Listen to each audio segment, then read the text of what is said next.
Hey guys, tonight we're going back to a time when shoes were shined before sunrise, corsets whispered quietly of repressed emotions, and your place in the world was sealed by the weight of your last name. That's right, we're stepping into the starched, sugar-dusted, wildly contradictory world of an Edwardian family. And spoiler alert, you probably won't survive this.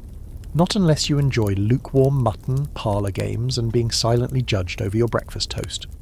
So, before you get comfortable, take a moment to like the video and subscribe, but only if you genuinely enjoy what I do here.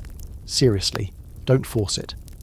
Also, I'm curious, where are you watching from, and what time is it for you? Leave it in the comments. It helps me imagine you listening in your cozy corner of the world. Now, dim the lights, maybe turn on a fan for that soft background hum, and let's ease into tonight's journey together. The first thing to understand is this. You do not wake up in an Edwardian household unless you're the absolute last in the food chain, or you're the family dog. For most of the humans who run this finely tuned domestic machine, the day begins long before sunlight brushes those gauzy bedroom curtains. Somewhere in the cavernous belly of the house, beneath your finely patterned carpets and elegantly brocaded footstools, someone is already elbow deep in ash, scraping out yesterday's fire from the drawing room grate. That someone might be 13 years old, with calloused hands and a half-frozen face, and she's one of the lucky ones. Why? Because she works in a good house that means she gets meat at dinner. Sometimes. For you, the you in this story, things are different. You lie curled in a four-poster bed the size of a small car. Your mattress is stuffed with horsehair. Not entirely comfortable, but expensive discomfort is the theme of your entire life. The sheets smell faintly of lavender and starch, and there's a canopy above you, purely decorative, except for keeping the drafts out and the occasional spider in. Somewhere down the corridor a bell rings. It's not for you. It's one of many bell pulls connected to a confusing latticework of wires that tinkle chimes in the servants' hall. You don't pull these bells yourself unless it's an emergency. For example, you've misplaced your hairbrush. Again, your day begins when your lady's maid, or valet if you're a man of the house, tiptoes in, already dressed, already coiffed, already judging your snoring. She draws the curtains just enough to let in a modest sliver of light, because full sunlight before tea is vulgar, and gently announces, "Good morning." If she's in a mood, it's a clipped "ma'am." If she's feeling rebellious, she might open the windows before you're fully awake, inviting in a cruel wind from the garden, and a reminder that insulation is for peasants. You stretch, you yawn. The house is already humming with quiet activity. Somewhere, someone is polishing the brass stair rails. Someone else is boiling your water for washing. This water has travelled from the kitchen stove to your porcelain pitcher by way of sore arms and sloshed buckets. There is no such thing as hot water on demand, unless you count shouting for it several times. You're not alone in your waking routine. In the nursery, the children are also beginning their day. They were roused an hour earlier by nurse, capital N, and are now enduring the ritual of cold water face splashing, a tradition said to build character and, judging by their expressions, lifelong trust issues. Nurse rules the nursery with the iron-fisted gentleness of someone who's read too many moral instruction books, and thinks emotions are a modern indulgence. But back to you. You sit up, and your maid helps you into your morning wrapper, a soft but entirely unfashionable garment meant for this liminal time between bed and being publicly presentable. There's something theatrical about it all. Your morning appearance is not meant to be seen by guests. It's your backstage look, like a celebrity caught without makeup. Except instead of paparazzi, it's just your younger sibling barging in uninvited to complain about the toast. Your washing basin is ready. No full baths in the morning. That's an evening thing. Now you splash your face, rinse your mouth with a bracing peppermint rinse, probably containing a suspicious amount of alcohol, and maybe sneak a puff of toilet vinegar, a rose-scented mystery tonic that promises freshness and might actually be fermented. Outside your window the world is waking too. If you're in London, there's the faint clatter of milk carts and the bark of newsboys hawking headlines in half-formed voices. If you're in the countryside, you might hear birdsong, or your neighbours' peacocks, because they're fashionable now and absolutely insufferable. Then there's the matter of dressing. This is not a 5-minute affair. It's not even a 10-minute affair. Dressing takes time, layers, and someone else's hands. Corsets aren't just undergarments. They're architectural marvels built on compromise and self-loathing. You stand still as your maid tightens the laces with just enough sympathy to keep you from fainting, but not enough to let you breathe properly. If you're a man, you're wrestling with stiff collars, braces, and an elaborate system of buttons that seem designed for someone with 3 hands. The clothes say everything about you. They say you are respectable. They say you understand your place. They say your family has enough money to own 4 sets of knives and name the furniture. But most of all, they say, I can endure mild suffocation and wool-induced rash in the name of social decorum. By the time you descend to the breakfast room, everything has already been staged. The silver glints. The toast is kept warm in its rack. The newspaper lies folded exactly to your preferred page. And yet, the day has only just begun, and you're already tired. Still, this is what normal looks like. And to anyone outside your privileged bubble, this lifestyle might seem extravagant, even obscene. But inside it's just routine. Fun historical fact. Edwardian upper-class homes commonly had a servant-to-family member ratio of 5-to-1. That means 5 humans doing work, so one of you could sit in a brocade chair and complain about the weather. Here's a quirky truth. In some households, maids were not allowed to be seen by family members at all. They had to memorize the sound of everyone's footsteps and dive into side hallways like skittish mice. And here's something still debated among historians. Were these morning rituals genuinely appreciated by Edwardians, or were they just playing the roles assigned by society, secretly dreaming of simpler lives with less starch and more autonomy? The house continues to buzz quietly as you sip your tea. The fire crackles. Your mother is somewhere nearby, deciding on table linens. Your father is already reading the Times and pretending he doesn't hear the cat knocking over a vase. You're about to face breakfast, but not before adjusting your collar for the 4th time and wondering once again how long this corset can hold out. Downstairs, the smell of kippers is already working its way through the hallways, salty, smoky, and determined to hang in the drapes until next Tuesday. You make your way to the breakfast room, where sunlight filters in politely through lace curtains and not a single chair is out of place. The Edwardian breakfast isn't just a meal, it's a performance, and like all good performances, it comes with invisible scripts, unwritten rules, and at least 3 different forks. You've memorized the role by now. No one talks too much. Everyone knows where to sit. You fold your napkin just so, even if all you're doing is eating toast. You take your seat at the long, polished table, which has enough space between chairs to discourage both intimacy and the exchange of seditious thoughts, like, I had a feeling this morning. The table is laid out in full regalia. Toast racks, marmalade jars, cold meats, soft-boiled eggs in delicate porcelain cups, a silver teapot steaming gently beside it all. The food is not for indulgence. It's for structure. You eat because it's time, not because you're hungry. Your father sits at the head, hidden partially behind the morning paper like some mythical beast with newsprint plumage. Occasionally he flicks a page, clears his throat, or grunts in approval, or disapproval, of something from the international section. He doesn't like to be spoken to until his 2nd cup of tea. That's just the rule. You all respect the rule. Your mother, on the other hand, presides like a queen in exile, elegant, restrained, and ever so slightly exhausted. She's dressed already, of course. Nothing flashy. Something lavender, maybe, with lace cuffs and a brooch that says, I've done this for 20 years and I will do it 20 more. Her job isn't to eat. Her job is to ensure the rest of you eat without scandal or interruption, which, in this house, includes anything from slouching to using the wrong knife on your kidneys.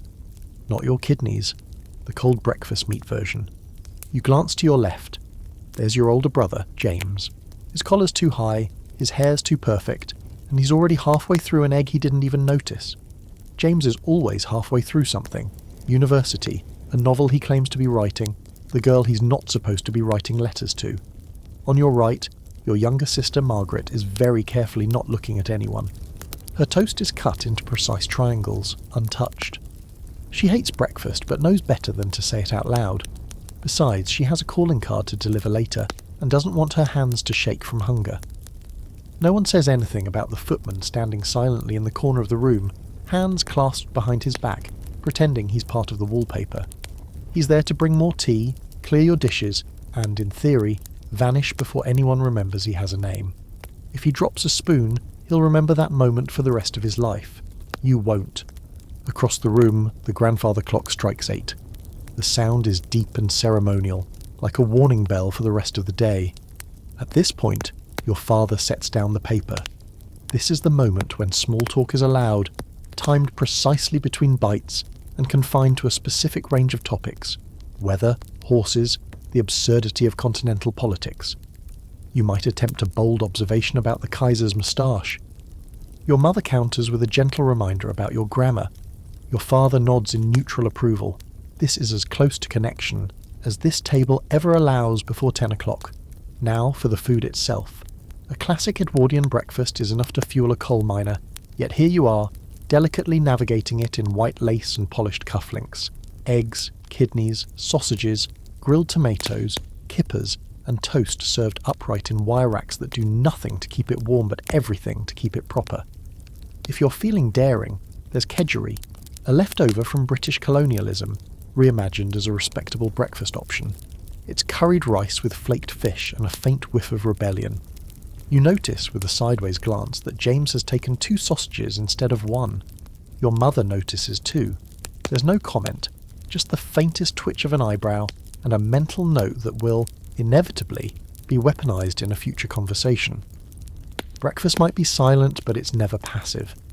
You sip your tea, always poured by the person closest to the pot and never by yourself, unless you're feeling revolutionary. The china clinks. The toast breaks with a dry snap. Outside, the lawn is being raked, not because it needs it, but because someone has to be seen raking it. The gardener is always visible, even if the garden is fine. Fun historical fact: the Edwardian breakfast spread wasn't just about sustenance, it was a daily flex of wealth and refinement. Many families served 10 or more dishes, most of which were ignored, just to show they could. Quirky side note: toast racks. These odd little cages ensured your toast went cold faster, but stayed crisp and upright, like a properly behaved subject of the empire. No one liked them, but everyone used them, because heaven forbid your bread touch a plate. And here's a curious debate among historians. Was the Edwardian breakfast a symbol of unity, or just another pageant of polite alienation? Some say it brought families together. Others argue it simply reinforced the silent distances already baked into upper-class life, like the long, echoing table itself. Eventually the meal begins to wind down. Your father pushes back his chair. It makes precisely 1 creak, the acceptable amount, and he mutters something about his study.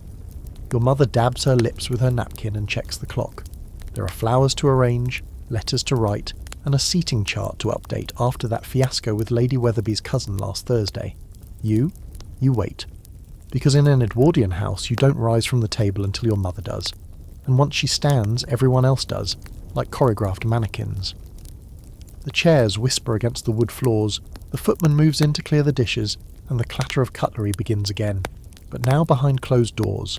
Breakfast is over, the day has officially begun, and with it, the long, delicate dance of Edwardian social life, where everything looks calm on the surface, but underneath the lace and linen, everyone's on high alert, for appearances, for decorum, for the toast to be the right level of golden brown. You're not free to go gallivanting off into your day just yet, not until you've dressed properly, and let me be perfectly clear here, breakfast dress is not day dress. That charming little ensemble you wore downstairs, the loose morning gown, the soft slippers, the tousled version of your hair that says, "I'm wealthy enough to look casually presentable," that's strictly for breakfast hours, and no respectable Edwardian would be caught dead in public areas after 10 a.m. still wearing a wrapper. You know this. Everyone knows this. It's time for the real show, so back upstairs you go. Your maid or valet is already waiting, having somehow teleported from clearing your breakfast plate to unfolding the garments of the day in your bedroom, which, depending on your gender and place in the household, feels either like a private sanctuary or a well-curated museum of furniture you're not allowed to sit on. Dressing in the Edwardian era isn't about picking what you feel like wearing. You don't get to stand in front of a wardrobe and mutter, "Ugh, not the blue one again." Your clothes are dictated by time, place, activity, season and mood. Not your mood, mind you, but the mood of society.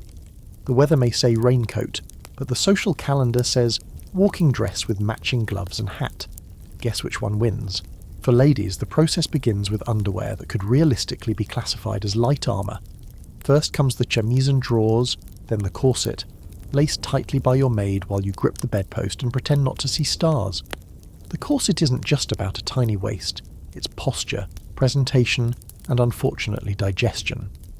On top of the corset comes the corset cover, followed by petticoats, maybe 2 or 3, and if it's a colder month, a woolen layer that feels like being hugged by an itchy goat. Then comes the dress itself, a glorious arrangement of buttons, hooks and high, stiff collars, designed by someone who clearly had never sneezed in his life. The hat, of course, is non-negotiable. Large, plumed and vaguely threatening in scale, it balances precariously atop an elaborate coiffure pinned into place with enough hairpins to serve as a rudimentary security system. If you're a man, the ritual isn't much easier. You start with linen underclothes, then trousers held up by braces, a shirt so starched you could slice bread with it, and a collar that clamps around your neck like a polite guillotine. Over this comes the waistcoat, then the morning coat or lounge suit depending on your schedule. Gloves are optional, unless you're stepping outside, in which case they're mandatory. The Edwardian man might not fear God, but he definitely fears wearing brown shoes before noon. And heaven help you if you put on something inappropriate for your rank within the family. As a younger sibling, your outfits are just a little less elaborate. As a spinster aunt, yours are just a little more depressing.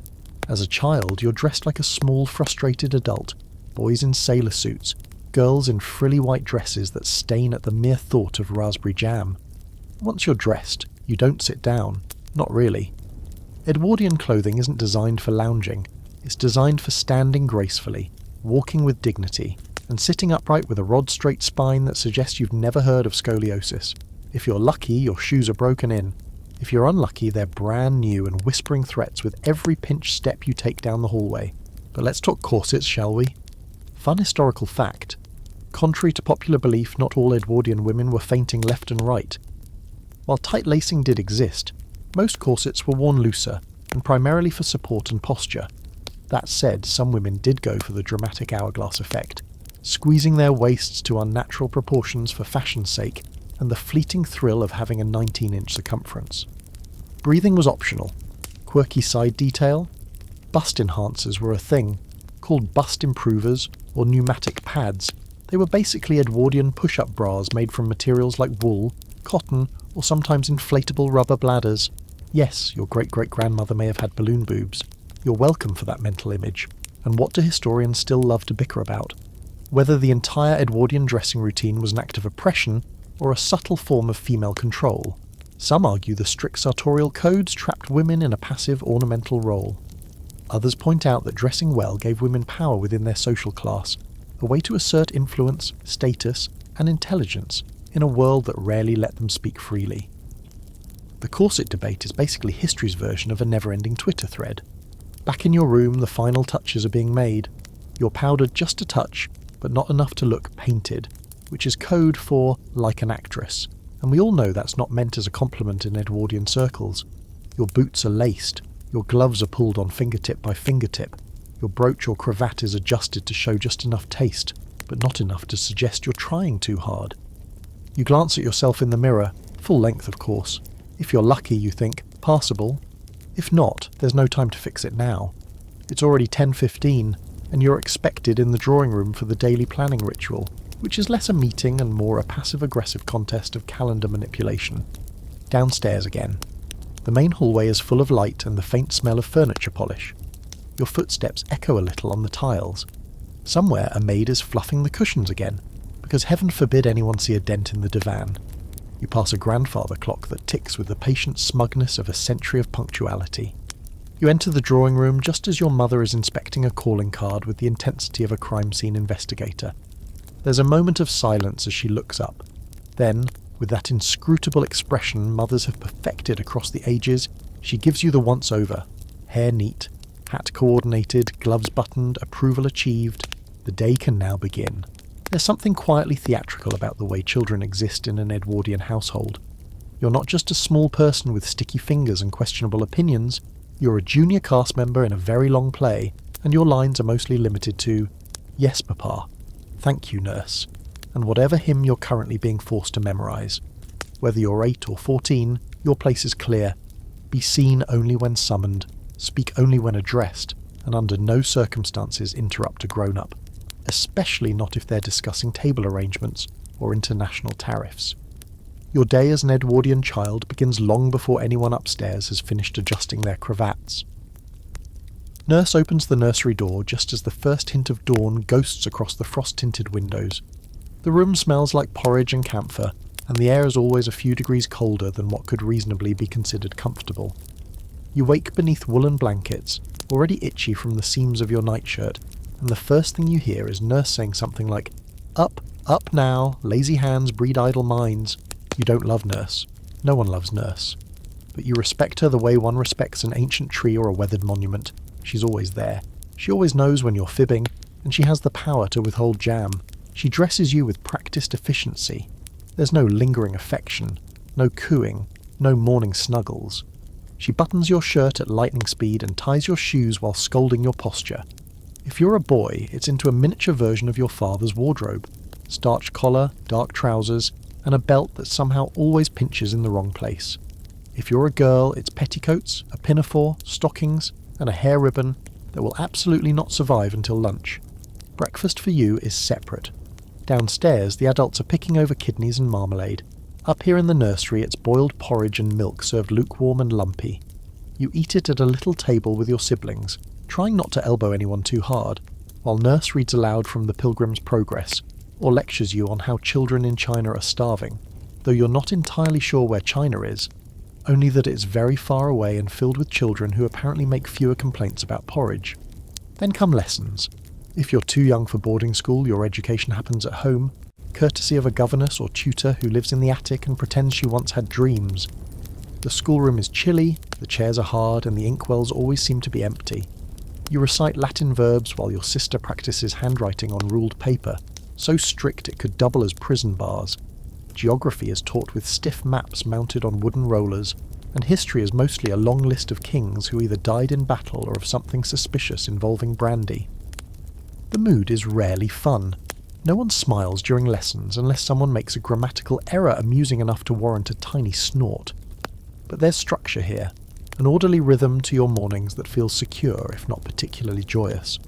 You learn how to stand when addressed, how to curtsy or bow, how to hold a teacup, navigate a conversation, and answer questions like, "And why, Miss Lydia, is the defeat of the Spanish Armada considered such a pivotal moment in English history?"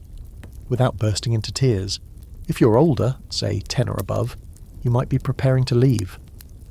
The boys head off to boarding school, where they'll be shoved into cold showers and forced to play rugby in fields, so damp you could grow mushrooms in your boots. Girls stay home longer, trained in music, French, embroidery, and the fine art of pretending not to be bored while someone explains the rules of whist. Fun historical fact: Edwardian children of the upper class were often taught more manners than math. Social performance mattered far more than critical thinking. You could grow up knowing all the kings of England in order, but not how to do long division without assistance. And here's something delightfully odd. Some Edwardian parents never spoke to their children directly until they were older. Letters were sent between floors. Requests were made through the governess. One famous aristocrat reportedly didn't realise his daughter had freckles until her wedding day. There's even academic debate over whether Edwardian children were truly loved in the modern sense. Some historians argue that affection was just shown differently, through duty, structure, and legacy building. Others think the upper class simply outsourced parenting to such a degree that emotional bonds became decorative, like antimacassars or swan-shaped napkin folds. At mid-morning, lessons pause for a short walk outdoors. You're bundled into your coat and boots, often against your will, and marched around the garden or estate grounds under the watchful eye of Nurse or the under-governess. You walk in straight lines, speak quietly, and observe the trees with the kind of bored reverence usually reserved for elderly uncles. Occasionally you'll be allowed to run, but only in short bursts and only if you promise not to sweat. Sweating is simply not done. Lunch follows. Again, not with the family. God forbid you disrupt their roast beef with your youthful noise. You dine with your siblings and caregivers, eating simple fare while listening to a sermonette from Nurse about how your grandfather once ate bread crusts for a week and still became a respected colonel. Afternoons bring more lessons or supervised play, never unsupervised. If you're lucky, you'll be allowed to ride your pony, a creature you both love and slightly fear. If you're unlucky, it's back to the pianoforte for another hour of practicing scales until your fingers cramp and your soul shrivels. Then comes tea, a slightly more relaxed moment, though still not what you'd call fun. Tea includes a biscuit, maybe two if Nurse is feeling benevolent, and a lesson in how to pour properly. You learn to stir without clinking, to sip, not slurp, and to speak softly about safe topics like flowers, the weather, or Queen Alexandra's latest hat. The whole day feels like a slow-moving rehearsal for adulthood. Every activity is training to be composed, to be correct, to be boring, honestly. But you don't know it's boring yet. This is your world, and you believe, as you've been told, that it's the best world anyone could ask for. As the sun lowers and the gas lamps begin to glow behind lace curtains, you're already in your nightdress, teeth brushed with a chalky powder, and hair braided tightly to discourage tangles of character. Nurse reads a story, usually moral, occasionally terrifying, and you're tucked into bed with the lights out before the family downstairs even finishes their soup. And just before sleep takes you, you hear it, the distant clink of crystal, the murmur of grown-up voices, and the faint smell of roasting meat wafting up from the dining room. A world apart from yours, yet under the same roof. There's a certain rhythm to town days, and today, lucky you, is one of them. You're going into town, which sounds exciting in theory, until you realise that town in Edwardian England is less about casual shopping sprees and more about calculated appearances, social inspections, and a faint but ever-present chance of scandal if your gloves are the wrong colour. Still, it's a change of pace, and around here, change is as rare as a servant making eye contact on purpose. The process begins around midday. You're summoned, not asked, summoned, to prepare. If you're a lady of the house, your maid is already laying out your walking dress, your outer coat, your veil, your gloves, and that one hat that looks like it's smuggling a bird of paradise. If you're a gentleman, your valet reminds you, gently, always gently, that the walking stick you selected last week is still considered slightly theatrical for daytime wear. You ignore him, barely. He's probably right, but still. By 1 o'clock you're descending the stairs again, this time more rigidly vertical than ever. You can't bend your knees properly in this outfit, so each step feels like a choreographed descent into social battle. The carriage is already waiting out front, glossy and black, with your monogram discreetly painted near the door. You nod to the coachman, who doesn't nod back because he's pretending to be furniture with a pulse. The ride into town is bumpy, but you pretend it's pleasant.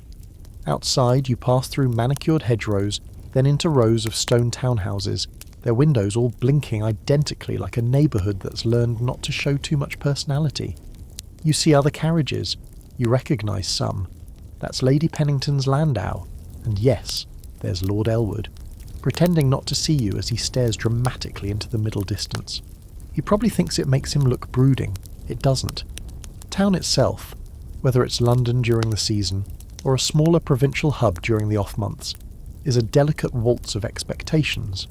The buildings stand tall and serious, grey as good intentions, and the streets are alive with clipped footsteps, the crack of carriage wheels on cobblestone, and the occasional squawk of a newsboy shouting something about the Balkans.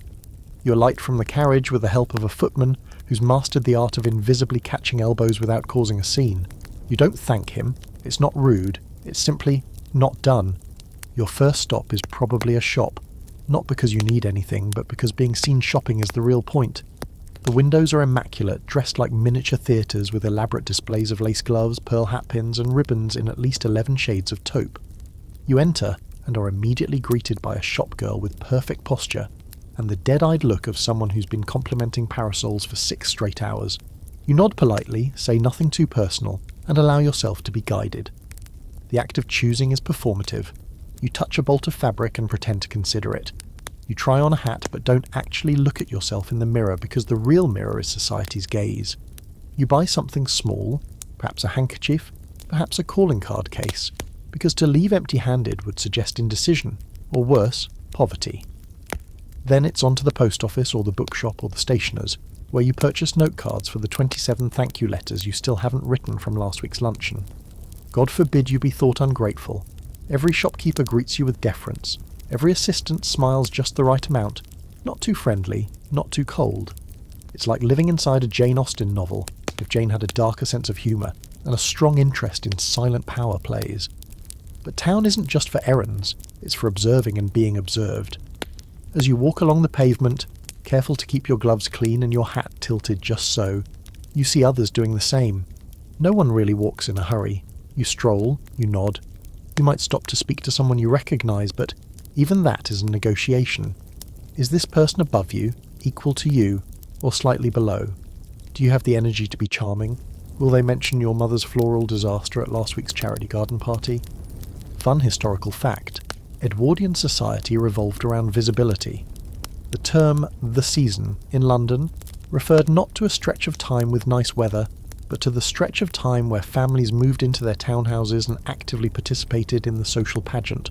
Balls, operas, dinners, and yes, these very strolls along the high street. And a quirky one. There were professional walkers, men hired to escort wealthy women through town for appearances, often used by widows or debutantes whose brothers were otherwise occupied. They weren't exactly escorts in the modern sense, but the overlap in responsibilities is notable. Now, historians do squabble over this. Was town life truly enjoyable for Edwardians, or just another layer of social obligation disguised as freedom? Some argue it was liberating, a chance for women to socialise, to express fashion, to feel seen. Others insist it was just another theatre of expectation, with rules as binding as any corset and outcomes just as suffocating. Your town visit wraps up with tea, because of course it does. You enter a tea room, greeted by low chatter, tinkling china, and a faint fog of lavender perfume and cigarette smoke. It's not a meal, it's a pause. You order a pot of Darjeeling, maybe a scone, and sit across from someone whose smile is a little too wide. She's probably about to drop a piece of gossip that will ruin someone's Tuesday. You lean in. As you sip, you glance around. Everyone is doing the same thing, pretending to relax while carefully keeping score. Who's dining with whom? Who's wearing what? Whose husband is suspiciously absent for the third time this week? The clotted cream hides many sins. By 4 o'clock it's time to return. The carriage ride back is quieter, the city already shifting into its early evening hush. You pass the same homes, the same hedgerows, but now your bags hold ribbon and scandal, and your head is buzzing with names and stories and silent judgments. You'll recount later, carefully filtered, of course. You arrive home just in time for the pre-dinner wardrobe change, your town outfit now officially unclean by Edwardian standards. Your maid is waiting with your evening dress laid out like a silk trap. You exhale, stretch your neck, and mentally prepare for round 2, dinner with the family. You've barely had time to sit down since getting back from town, and now, because this is Edwardian life, and relaxation is only for the deceased, it's time to write letters. Or, if you're feeling particularly daring, to respond to letters. And not just any letters. We're talking about calling cards, invitations, RSVPs, social niceties, distant cousins with questionable titles, and that ever-present sense that if you don't reply promptly, someone's mother will stop acknowledging your existence at afternoon tea. The writing desk awaits. It's elegant, of course, probably mahogany, with a little locking drawer for scandalous correspondence and a crystal inkwell shaped like something you're not supposed to comment on. You settle in, your pen perfectly sharpened, your blotting paper crisp and unused, and your stack of correspondence as high as your expectations were last time someone said, "It'll be a small gathering." First up, the calling cards, a system so bafflingly complex that even the people using it often forget the rules. There's a tray in the front hall where visitors leave these little cardboard rectangles, elegantly printed, occasionally embossed, and absolutely dripping with passive aggression. Each one tells a story. Mrs. Langley left her card with a turned-down corner, which means she came in person.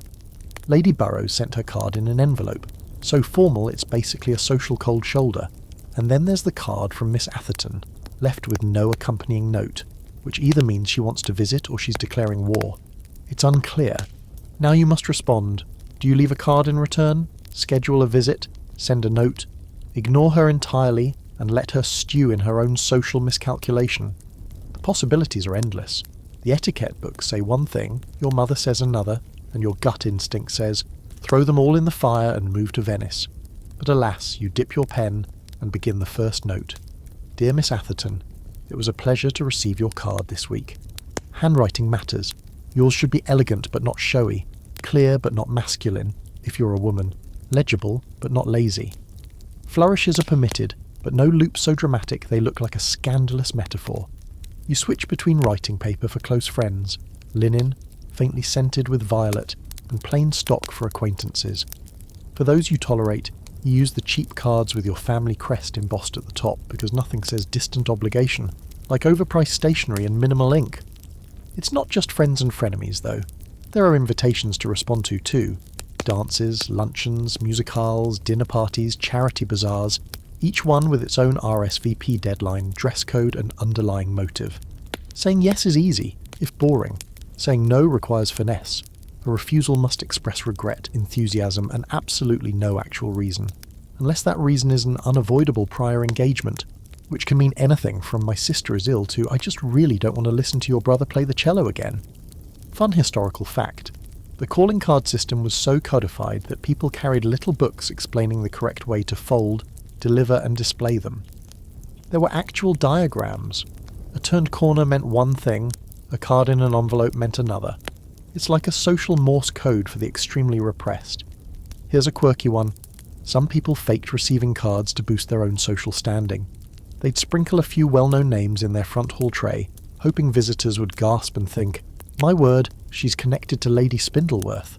It was the Edwardian equivalent of pretending you know a celebrity because you once stood behind them in line at the theatre. And here's a point of scholarly debate. Did the Edwardian obsession with letter writing and card leaving foster meaningful relationships? Or was it all just theatre? An elaborate system of symbolic gestures standing in for actual connection?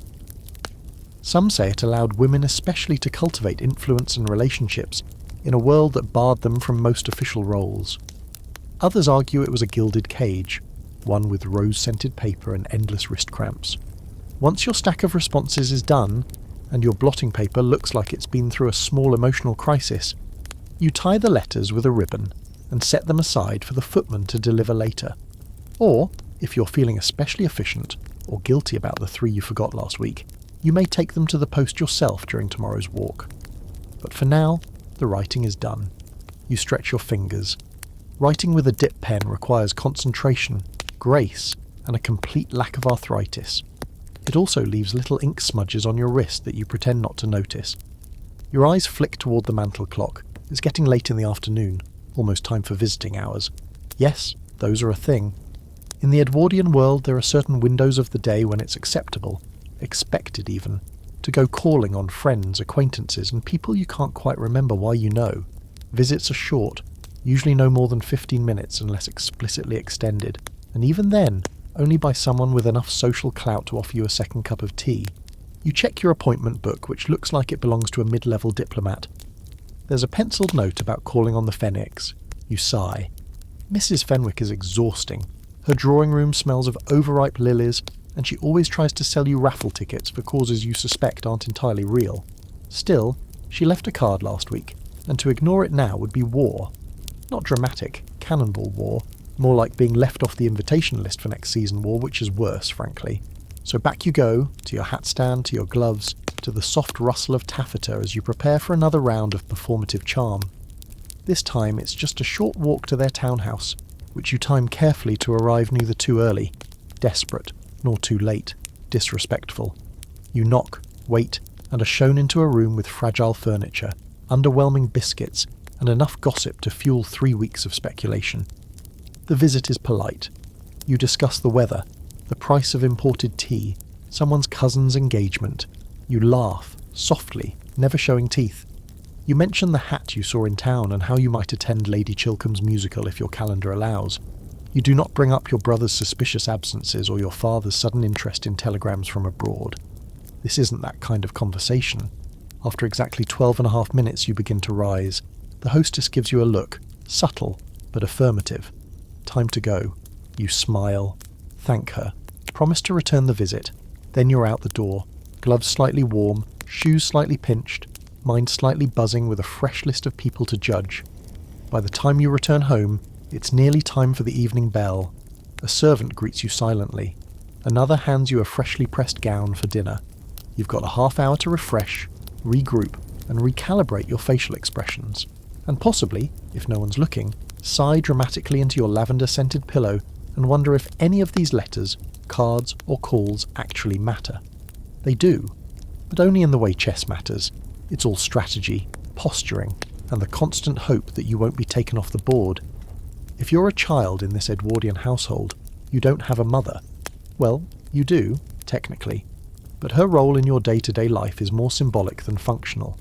She exists in the drawing room, at the head of the dining table, and in distant family portraits where she's always seated with one hand delicately resting on a dog you never met. But when it comes to your scraped knees, your cold porridge, or the mystery of why your socks always itch, the real figure in charge is nurse, not a nurse, the nurse.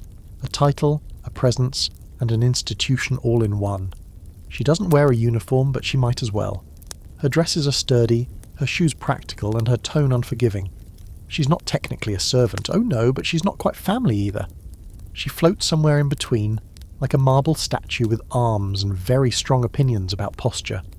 Nurse controls the nursery, the schoolroom, the schedule, the menu, and, without a doubt, the future emotional landscape of every child in the house.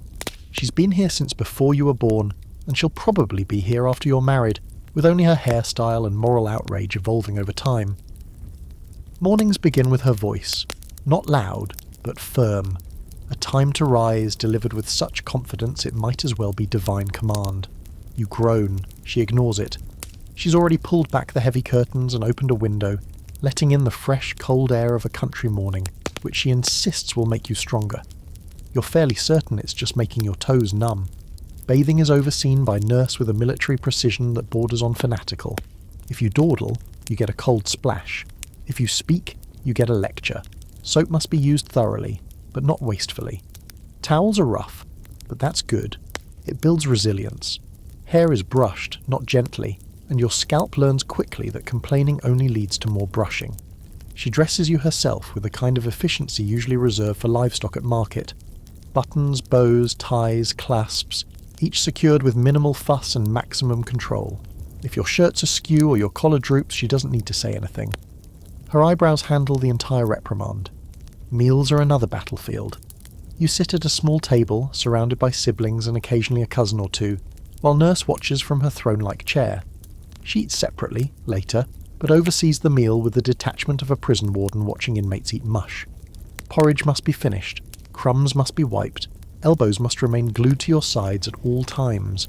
No slurping, no humming, no discussion of digestion, illness, or anything that might hint that your body exists below the neckline.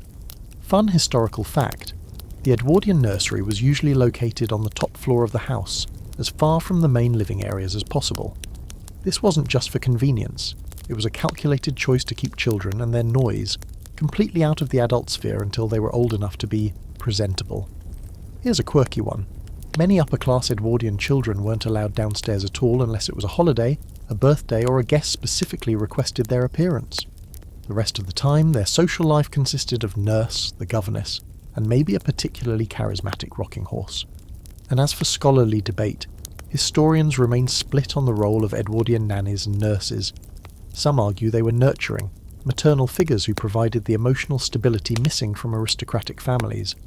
Others see them as extensions of the system, enforcers of repression, gatekeepers of discipline, and emotionally distant authority figures who prioritized cleanliness over compassion. Back in your nursery, nurse has declared it reading hour. This means sitting quietly with a book, something moral, preferably Victorian, with at least one orphan and a clear lesson about humility. You want to read adventure stories. Nurse wants you to learn the importance of self-denial. So, you compromise. You stare at the cover of Pilgrim's Progress and imagine you're scaling the rooftops of London in a cloud of soot and glory. You don't talk much during these hours. Even your siblings speak in whispers.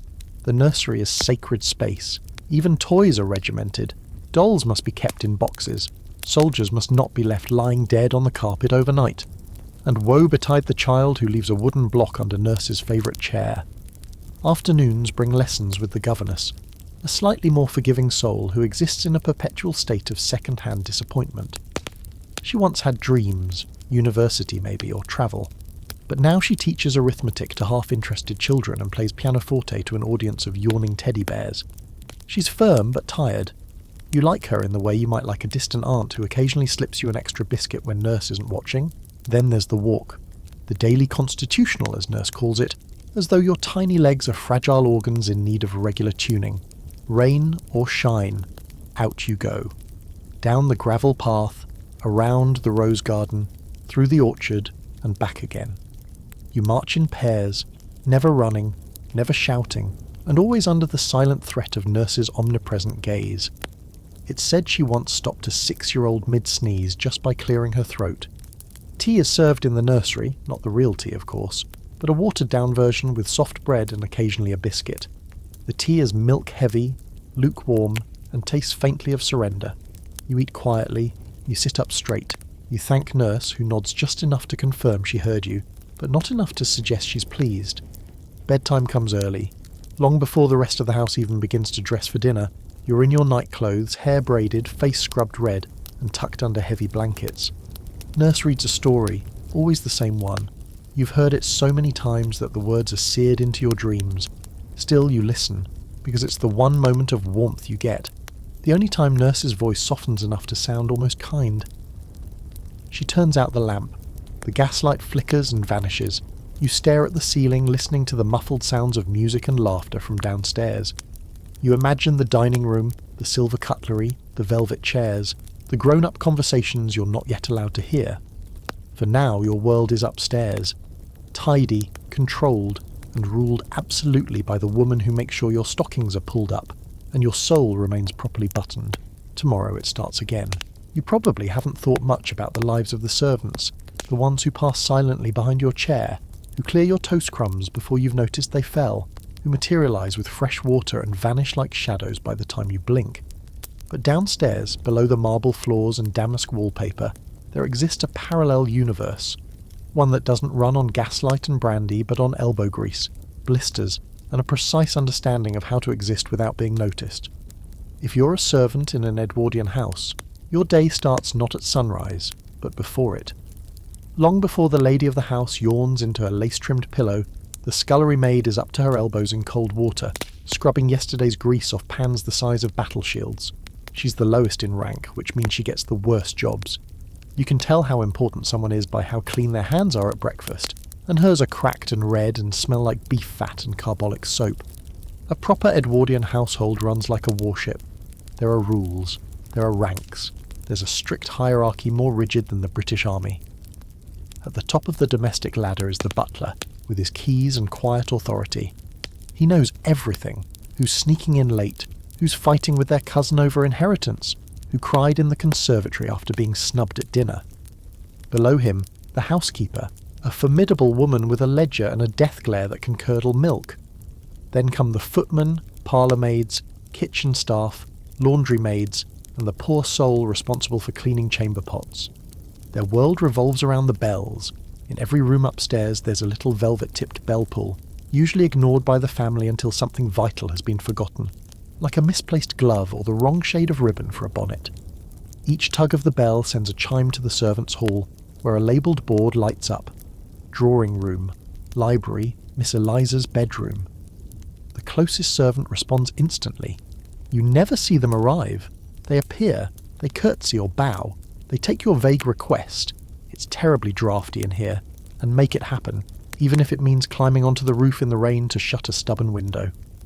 Life below stairs is physically brutal and socially invisible.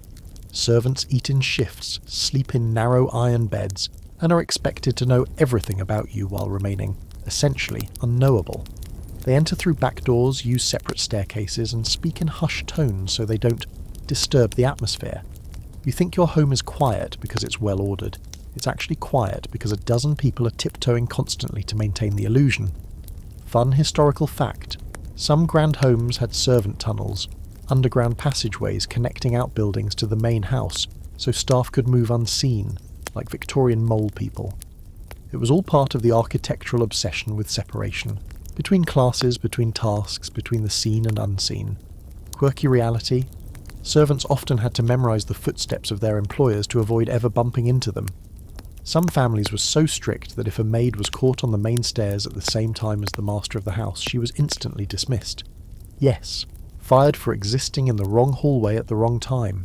And here's the ongoing debate. Did servants accept their roles because they believed in the system, or because they had no better options? Some scholars argue there was pride in service, a dignity in being part of a household machine. Others say the class system was so immovable that dreaming of anything beyond it was like planning a vacation to Mars. Either way, for most servants, their lives were measured in chores, in wages that vanished into room and board, and in the hope of a good reference when it was time to move on. Now let's walk through a day in the life of a parlour maid named Annie. Annie's up at 5 a.m, dressed in black cotton with a starched white apron.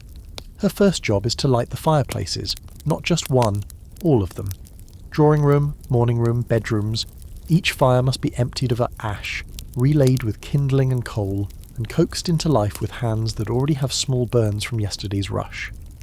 She has about 20 minutes per fire. No second chances. The room must be warm before anyone steps inside it. After that, she dusts. Everything. Mantelpieces, picture frames, skirting boards, doorknobs, and those ridiculous porcelain figurines that weigh 3 pounds and serve no purpose other than collecting dust, and occasionally giving her heart attacks when they wobble. By the time breakfast is served upstairs, Annie is already 3 hours into her shift, and hasn't eaten anything except a stolen piece of crust. She'll serve tea in the drawing room, clear it, wash the cups, and then start preparing for the next wave, lunch, or dinner, or the arrival of some dreadful cousin who demands everything be rearranged in her honour. Annie doesn't ask questions, she just does what needs doing, sometimes helped by a fellow maid, sometimes not. If she's lucky, the butler will nod at her. If she's very lucky, someone will say thank you. Probably not. She eats in the servants' hall, which smells of boiled cabbage and suppressed laughter. Meals downstairs are louder, livelier, and entirely devoid of pretense. Someone's always laughing about a scandal they overheard through a keyhole. Someone else is mimicking the lord of the house's pompous pronunciation of chandelier. No one's polite, but everyone understands each other. The food is simple, usually stew, bread, and too much tea. But at least it's real. There are rules here too. Don't speak ill of the family, don't be seen, don't be caught reading the newspapers left out upstairs, and definitely don't get caught sneaking out for a walk with a groom after dark. It's happened. People have been caught. Annie knows this because she helped sneak one of them back in through the kitchen door last month. She's not proud of it, but it was romantic. Until the next morning, when the poor girl got sent packing without so much as a goodbye. At the end of the day, Annie climbs the narrow stairs to the attic, where 6 girls share a room the size of a broom closet. It's hot in summer, freezing in winter, and always filled with the quiet creak of bed springs and whispered complaints. She washes in a basin, changes into her nightdress, and lies awake listening to the pipes moan as the family upstairs prepares for bed. She'll sleep a few hours, maybe dream, maybe not. And before the sun has fully risen, she'll be back at it again, scrubbing, dusting, serving, and remembering to smile if anyone does look at her. You never think to ask her name, but she knows yours. She knows when you're upset, when you're hiding a letter, when you've spilled ink and blamed your brother. She knows which flowers you like and which books you pretend to read. She knows everything, because that's her job. It's midday now, and somewhere around this hour the Edwardian ladies of the house begin to drift toward their favourite social battlefield, luncheon. And make no mistake, this isn't just about eating. This is a sanctioned event, a spectacle of lace, lemon syllabub, and loaded glances where the soup is warm but the small talk is freezing cold. If breakfast is the meal of rigid silence, and dinner the grand performance of stoic elegance, luncheon is where the women finally get to play. Quietly, of course, within reason.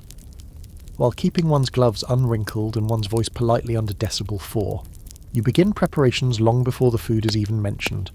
The house is aflutter with soft footfalls, servants shuttling delicate serving dishes from the kitchen, and a rising symphony of cutlery being laid with mathematical precision. You, of course, are upstairs being corseted for the second time today, because your morning outfit, while perfectly respectable, lacks the structured femininity required for the midday social arena. So it's back into layers. A fresh blouse, a high collar, starched to the point of paper cuts, a skirt that swishes but does not swoosh, and a hat so precariously balanced that a sneeze could destroy your entire reputation. The guests begin to arrive around 1. Just ladies. No men, because the men are all hiding in smoking rooms or pretending to read newspapers the size of small picnic blankets. Today's luncheon is hosted by your mother, who's chosen the drawing room for pre-meal conversation. It's floral, it's bright, and it smells faintly of beeswax and long-standing tension. You sit, smile, sip sherry, and pretend not to notice the subtleties of social hierarchy arranging themselves like a very frothy chessboard. First through the door, Lady Withers, whose gown is 6 months out of date and therefore cutting edge in the provinces. She's wearing something mauve with too many bows, and she's brought her daughter, Charlotte, whose primary job is to appear marriageable. She sits very straight, says "yes ma'am" at the correct times, and is currently dying a slow death from her corset being one notch too tight. Next comes Mrs. Dunlop, who brings no daughters and no shame. She's the kind of widow who lives loudly, owns opinions and whispers scandal with such elegance that it sounds like scripture. Then there's Miss Hammond, unmarried, unlaughing, and probably the human equivalent of boiled mutton. She never eats anything at these gatherings, and has strong feelings about the decline of spiritual values in modern architecture. When the final guest arrives, there's a moment of polite surprise. It's Mrs. Hawthorne, uninvited, who has brought with her the kind of drama that can't be said aloud in public, but is definitely known by everyone present. She smiles thinly. Your mother matches it. There's a pause. Teacups are lifted, and with that, the game begins. You adjourn to the dining room. The table is long and bathed in sunlight, covered in lace and lilies, and those little place cards that make everything feel just slightly more formal than it should. Seating is not random. It never is. Every spot at the table is assigned with deadly precision. Who can sit next to whom? Who must be separated by a centrepiece? And who should be placed near the door in case they need to be politely ejected? The meal is light. It has to be. No one here actually wants to eat. That would suggest appetite. An appetite is vulgar unless it's for property, power, or husbands. Today's offerings include cold tongue, a dish as unappealing as it sounds, salmon mousse, which wiggles slightly in a threatening way, a cucumber salad with a vinaigrette so sharp it could strip paint, and the ever-present tray of crustless sandwiches. The bread is dry, the fillings are indistinct, but the presentation is perfect, and that's all that matters. Conversation starts slow, with the usual safe topics: weather, garden parties, the Queen's latest brooch. But soon, the undertones start to emerge. Someone mentions a mutual friend's engagement. There's a murmur. Someone else accidentally brings up a certain gentleman's reputation with housemaids. Gasps are suppressed. Napkins are dabbed. Mrs. Hawthorne raises one eyebrow by 2 millimeters and demolishes 3 reputations with a single sideways glance. Fun historical fact: luncheons like these were often used as matchmaking trials. Families would send their eligible daughters into the lion's den of social events like this one, hoping to position them near appropriate matches while gathering intel on rival families' financial stability, moral lapses, and hidden illegitimacies. Quirky detail? Edwardian ladies often carried tiny note rings, actual rings on their fingers that opened to reveal a hidden pad of paper where they could scribble social reminders, or, in some cases, brief bits of gossip they didn't trust their memory to hold. They were basically the post-its of high society, except with pearls. And here's where historians still argue. Were these luncheons shallow power plays, or subtle forms of female influence, in a world that denied women formal authority? Some say it was all empty ritual. Others point out that in these rooms women traded favours, gathered intel and arranged futures, not just for themselves, but for their families. Yes, the conversations were about hats, but they were also about control. Back at your table, someone just made a cutting remark about someone else's embroidery skills, delivered in the form of a compliment. "I admire how freely your stitches roam across the linen," says Mrs. Dunlop with a smile so tight it could bend steel. The victim nods graciously while reaching for more vinaigrette. Everyone else mentally scores it as a direct hit. The second course is dessert. A soft trifle with layers that sag slightly in the heat, served in bowls that clink just a little too loudly. The conversation shifts to theatre, then to the recent railway timetable changes, then, inevitably, to health.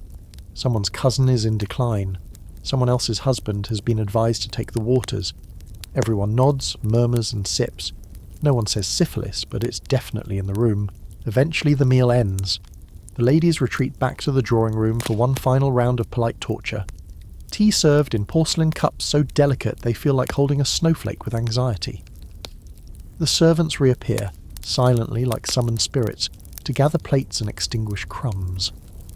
Your mother gives the signal that the event is winding down by reaching for her gloves. One by one the guests rise, adjust their skirts, murmur their thanks and leave, some with sincere smiles, others with a new list of enemies to plot against. The door closes. The silence that follows is rich with relief. Your mother exhales, rubs her temples lightly and says nothing. You say nothing. You both know what's just happened wasn't lunch. It was war, fought with teaspoons and napkin rings. and it will all happen again next week. By the time the ladies have retreated to adjust their hat pins and pat their foreheads with lace handkerchiefs after the emotional acrobatics of luncheon, the men of the household are nowhere to be seen. And that's not an accident.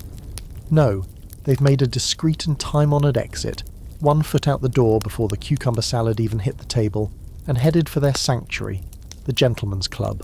Or, if not a full-on London establishment with its own coat of arms and unwritten rules about who may sit near the fireplace, then a country equivalent, a study, a library, a smoking room, anything with leather chairs and a firm policy of no wives allowed. For Edwardian men, the club isn't just a place, it's a performance of identity, a controlled environment where their authority is absolute, their chairs are pre-warmed, and their brandy is measured in thimble-sized glasses that make them feel daring. You, if you're a man in this story, arrive at the club just after 1, shrug off your coat to a waiting hall porter, and are immediately hit by the aroma of pipe smoke, shoe polish, and conservative ideology. You feel at home. You pass portraits of former members, generals with elaborate moustaches, parliamentarians with eyes like sad owls, and the occasional dashing rogue who was expelled after the incident. In 1879, no one is allowed to reference directly. The floors are thick with Persian rugs that muffle all sounds, except the occasional clearing of a throat or the gentle rustling of a newspaper the size of a beach towel. The club is not loud. The club is important. You enter the main lounge and see the usual suspects. Colonel Baxter is in the corner, asleep with his monocle still precariously in place. Lord Fernwick is engaged in an intense discussion with no one, unless you count the ghost of his political career. And near the window, young Mr. Daventry is trying very hard to look nonchalant, while peeking at an illustrated French novel with a title he doesn't understand, but deeply suspects is scandalous. There are rules here. The chairs are not to be moved, no talking during the reading hour, no brandy before 4 unless it's a medical emergency, no mentioning your wife by name, and absolutely no displaying of emotions stronger than mild disdain. You take your seat in a leather armchair so deep it might legally qualify as a trench. A newspaper appears. No one speaks to you directly, but there's a slight nod from the man next to you that says, "I acknowledge your existence without committing to conversation." This is as warm as it gets. You nod back.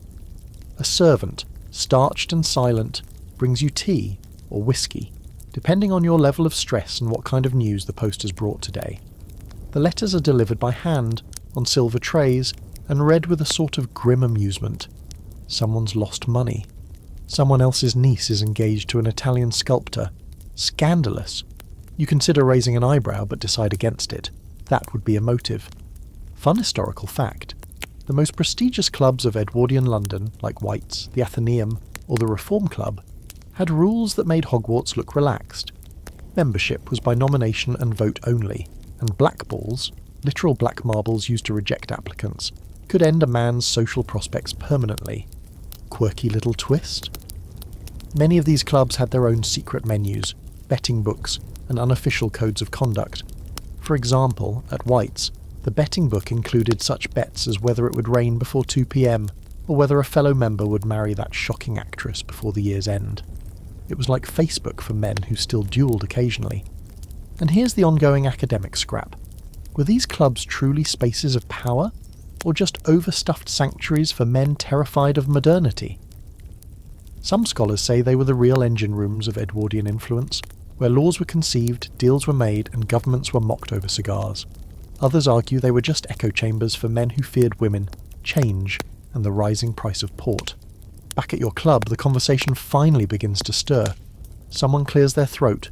Someone else mutters something about the latest military campaign, the one no one really understands but everyone has opinions about. Another man, clearly new, makes the fatal mistake of bringing up suffrage. You pause mid-sip. Everyone pretends not to have heard him. The room chills by 3 degrees. The club will recover, but not quickly. Later, if you're inclined, there might be cards. Bridge, if you're respectable. Baccarat, if you're pretending not to be bored with your life. Wagers are small but meaningful. Pride is everything. No one speaks of money in real numbers, only losses or gains expressed in abstract terms like modest setback or mild windfall. You win nothing tonight, but you don't lose either, which is the ultimate victory. Outside, the gas lights flicker on. The streets glow with that dim, honey-coloured hue that makes everything look a little haunted. But inside, in the club's inner sanctum, time stands still. You could be in 1890 or 1920. Nothing changes. The chairs still creak, the port still breathes faintly of raisins and lost empire, and someone is always writing a letter in the corner with a gold pen and an expression that says, "Yes, I matter." Eventually it's time to return home, not because you're finished, but because your valet will be expecting you. A gentleman does not arrive late unless he has a story, and a story requires effort. You rise, brush an imaginary speck from your coat and nod your way out. One man says good night. You reply with, "Quite." That's enough. The ride home is quiet. The streets are darker now, the fog curling in like a reminder that the world outside the club is unpredictable, emotional, alive. You don't mind it though. You've had your moment of peace, your drink, your paper, and the comforting illusion that nothing ever really changes. By the time you reach the house, the lamps are glowing softly behind lace curtains, and the sounds of laughter and piano drift faintly from the drawing room. You step inside, back into the world of women, conversation and obligations. Your chair is waiting, your brandy is warm, and someone's about to ask you about the guest list for next week's dinner party. You already miss the silence. Afternoon is winding down, which in Edwardian terms means it's time for the calls. No, not phone calls. Telephones are still awkward beasts that live under doilies and are used only in emergencies, like death or dinner being late. We're talking about social calls, that peculiar, rigorously coded ritual where you dress yourself up, visit someone you may or may not like, and stay exactly long enough to be polite, but not so long that anyone has to make real conversation. It's the Edwardian version of liking someone's Instagram post out of obligation. Today, it's your turn to do the rounds.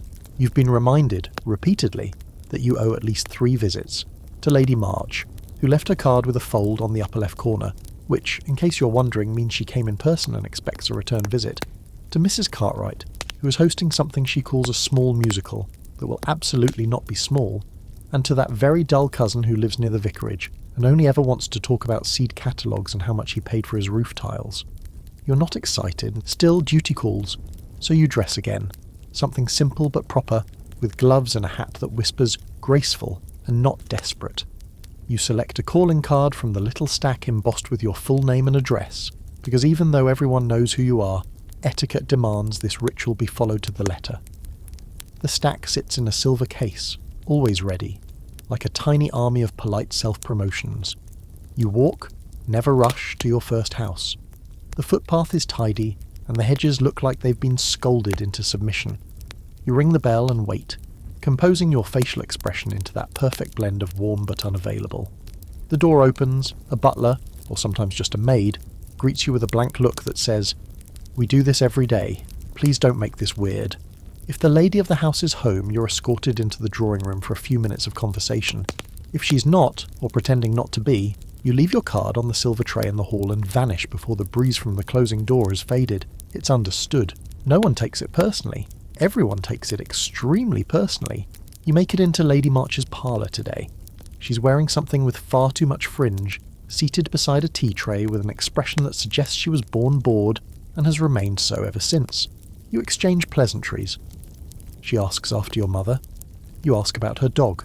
She says he's very spirited, which means he recently bit a governess. You sip tea you didn't want and nibble a biscuit that tastes faintly of chalk and secrets. 10 minutes later, you glance toward the mantel clock, subtly, always subtly.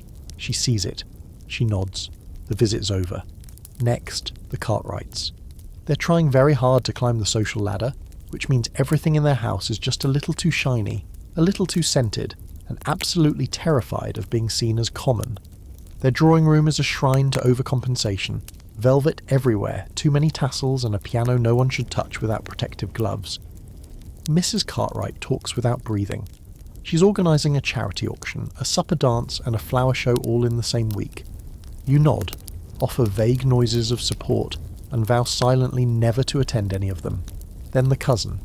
Poor, droning, catalogue-obsessed cousin who somehow manages to turn every sentence into a commentary on chimney drafts.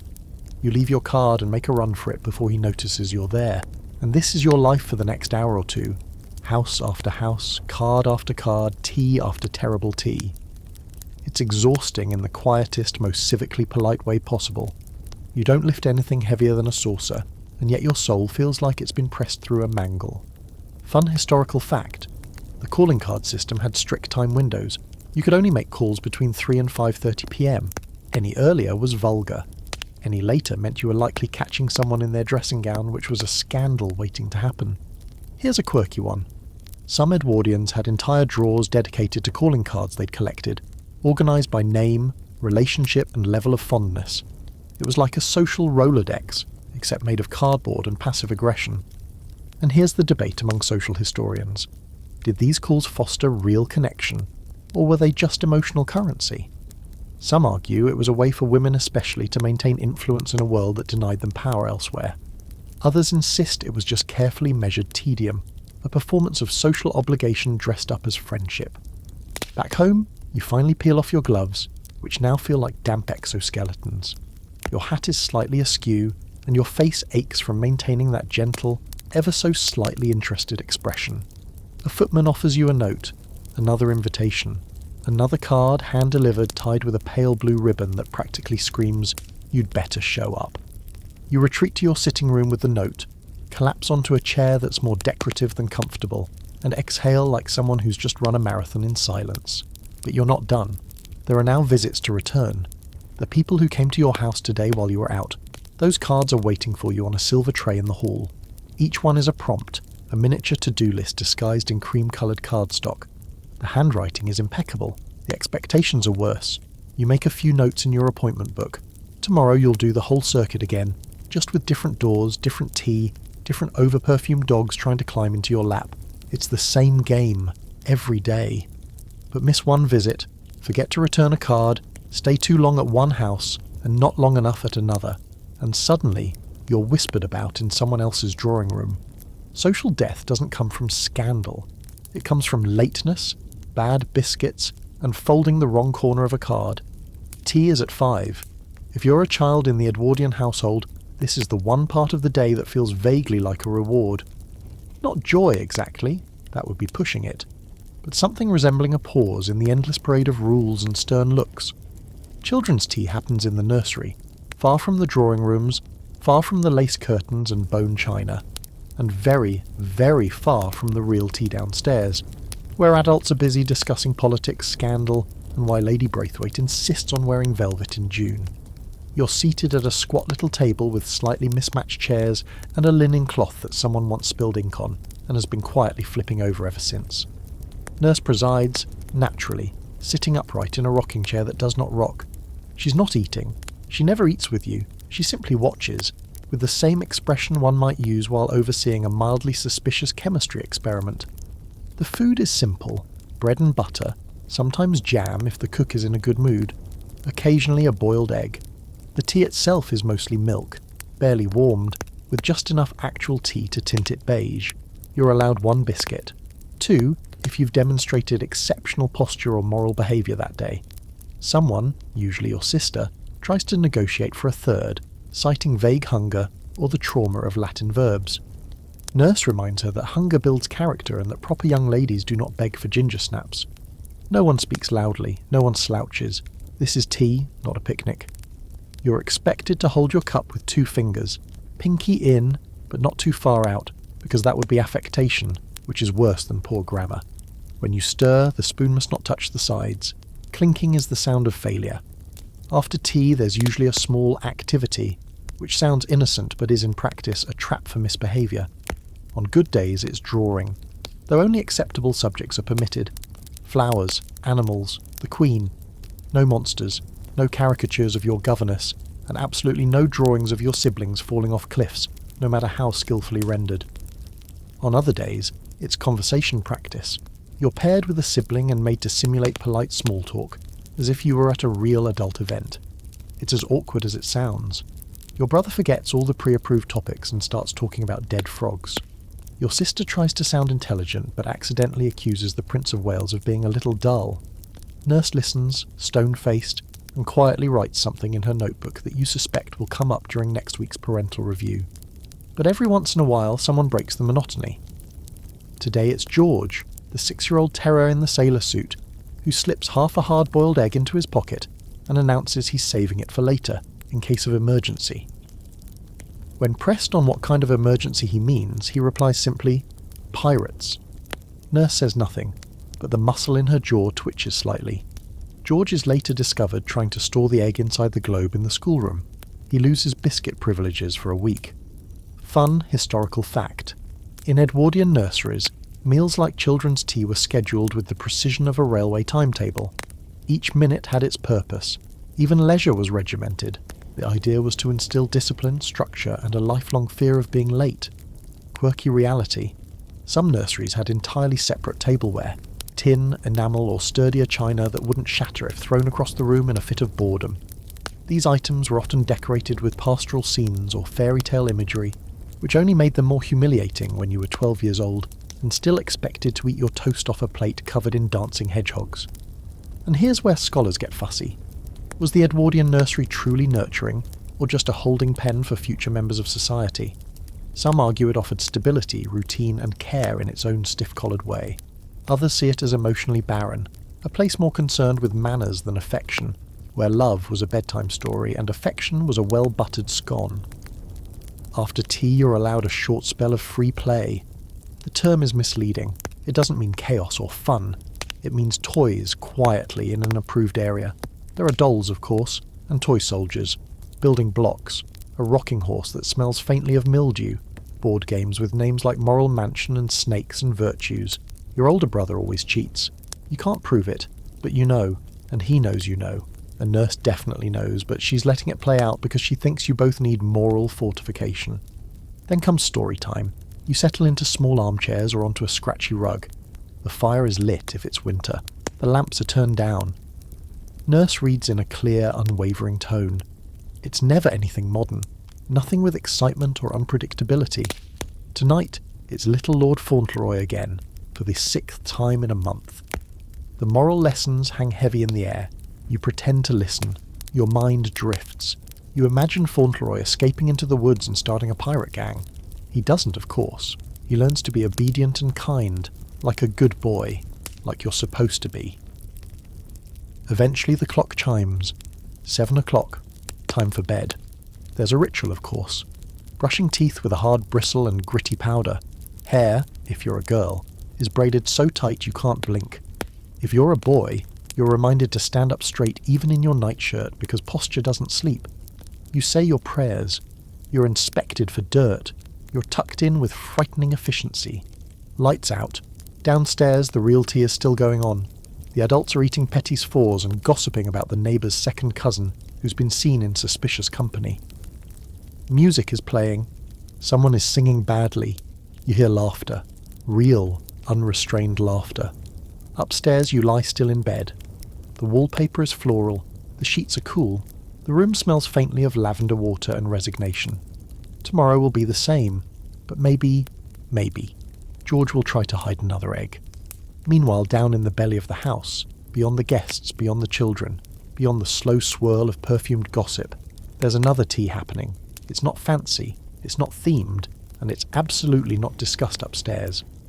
This is servants' tea, a daily moment of minor rebellion wrapped in a chipped mug and a hot slice of leftover cake. And down here, beneath all the creaking floorboards and starched propriety, life feels, if not free, at least human. The servants' hall is plain, practical, and poorly lit by a gas lamp that flickers like it's considering retirement. The long wooden table is worn from decades of elbows and arguments. There are no embroidered cushions, no silver sugar tongs, just the thud of mugs on wood, the scrape of cutlery, and the low murmur of conversation, rising and falling like the tide. If you're one of them, say the second housemaid or the kitchen scullion, tea is the only real break you get, and even then, it's timed down to the second. You've just carried 12 trays of tea and cake to the drawing room above. You've tiptoed across Persian rugs while the ladies pretend not to see you. You've handed over plates so delicate they make your palms sweat. And the second the parlour door closes behind you, you run, actually run, back to the kitchen to grab your cup before it's cold. Mrs. Danvers, the cook, is already seated, sipping from a cup the size of a soup bowl. She controls this domain with gravy-stained authority. She's got flour in her hair, a rolling pin nearby like a weapon, and a tendency to mutter, "Oh, for heaven's sake," at regular intervals, whether or not anything's actually gone wrong. Next to her is Maud, the under-parlour maid, who has precisely 4 minutes before she's due to polish all the brass in the front hall. She drinks fast, talks faster, and somehow knows everything about what's going on upstairs, even things that haven't happened yet. If there's a secret engagement, a financial disaster, or a suspicious stain on a calling card, Maud has the scoop. No one knows how. She just does. Footmen arrive last, of course, too dignified to dash, but not stupid enough to miss tea. James, the tall one with the decent hair, slouches into his chair with the smooth confidence of someone who's both popular and marginally competent. Tom, who is not popular but very good at his job, sits quietly, spreading jam on his bread with the slow precision of a man who has 10 minutes to enjoy the only sugar he'll see all day. Fun historical fact: servants in large Edwardian households often worked 16-hour days, 6.5 days a week. Sunday afternoons were the only real time off, if there were no guests, and there were always guests. Quirky detail: many households actually had a bell installed in the servants' hall just to summon them away from their own meals. It wasn't unusual for someone to take 2 bites of bread and hear drawing room chime above their heads, prompting a groan, an eye roll, and a mad dash back into invisibility. And here's a lively academic debate. Was the downstairs life a grim form of indentured servitude, or a tight-knit community with its own rewards? Some argue that the structure and regularity gave people a kind of security, food, lodging, a place in the world. Others counter that it was a system built entirely on dehumanization, where individuality was surrendered in exchange for survival. The truth, as always, probably lies somewhere in the middle, maybe in the second slice of treacle cake that Maud just slipped under the table when Cook wasn't looking. Conversation at servants' tea is not about what should be discussed. It's about what can't be discussed anywhere else. Upstairs, no one mentions who's been crying in the conservatory. Down here, it's gossip, conspiracy, and the occasional impromptu counselling session. Mary, the tweeny maid, is worried about her brother going off to sea. George, the boot boy, is convinced one of the guests upstairs is actually French, which, in this household, is just a step short of witchcraft. There's laughter too, not polite chuckles, the full-body kind, the kind that snorts and wheezes and bangs a fist on the table until someone shushes you. You tell a story about Lady Withers walking straight into the garden fountain last week and pretending she meant to, and the entire table loses it. You nearly choke on your tea. Someone spills theirs. It doesn't matter, because for 10 glorious minutes you're not serving. You're living.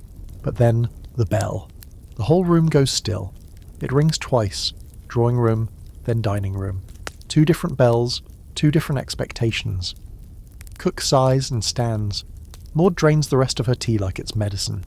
James mutters something about blasted ladies and their fluttery fans, and just like that, tea is over.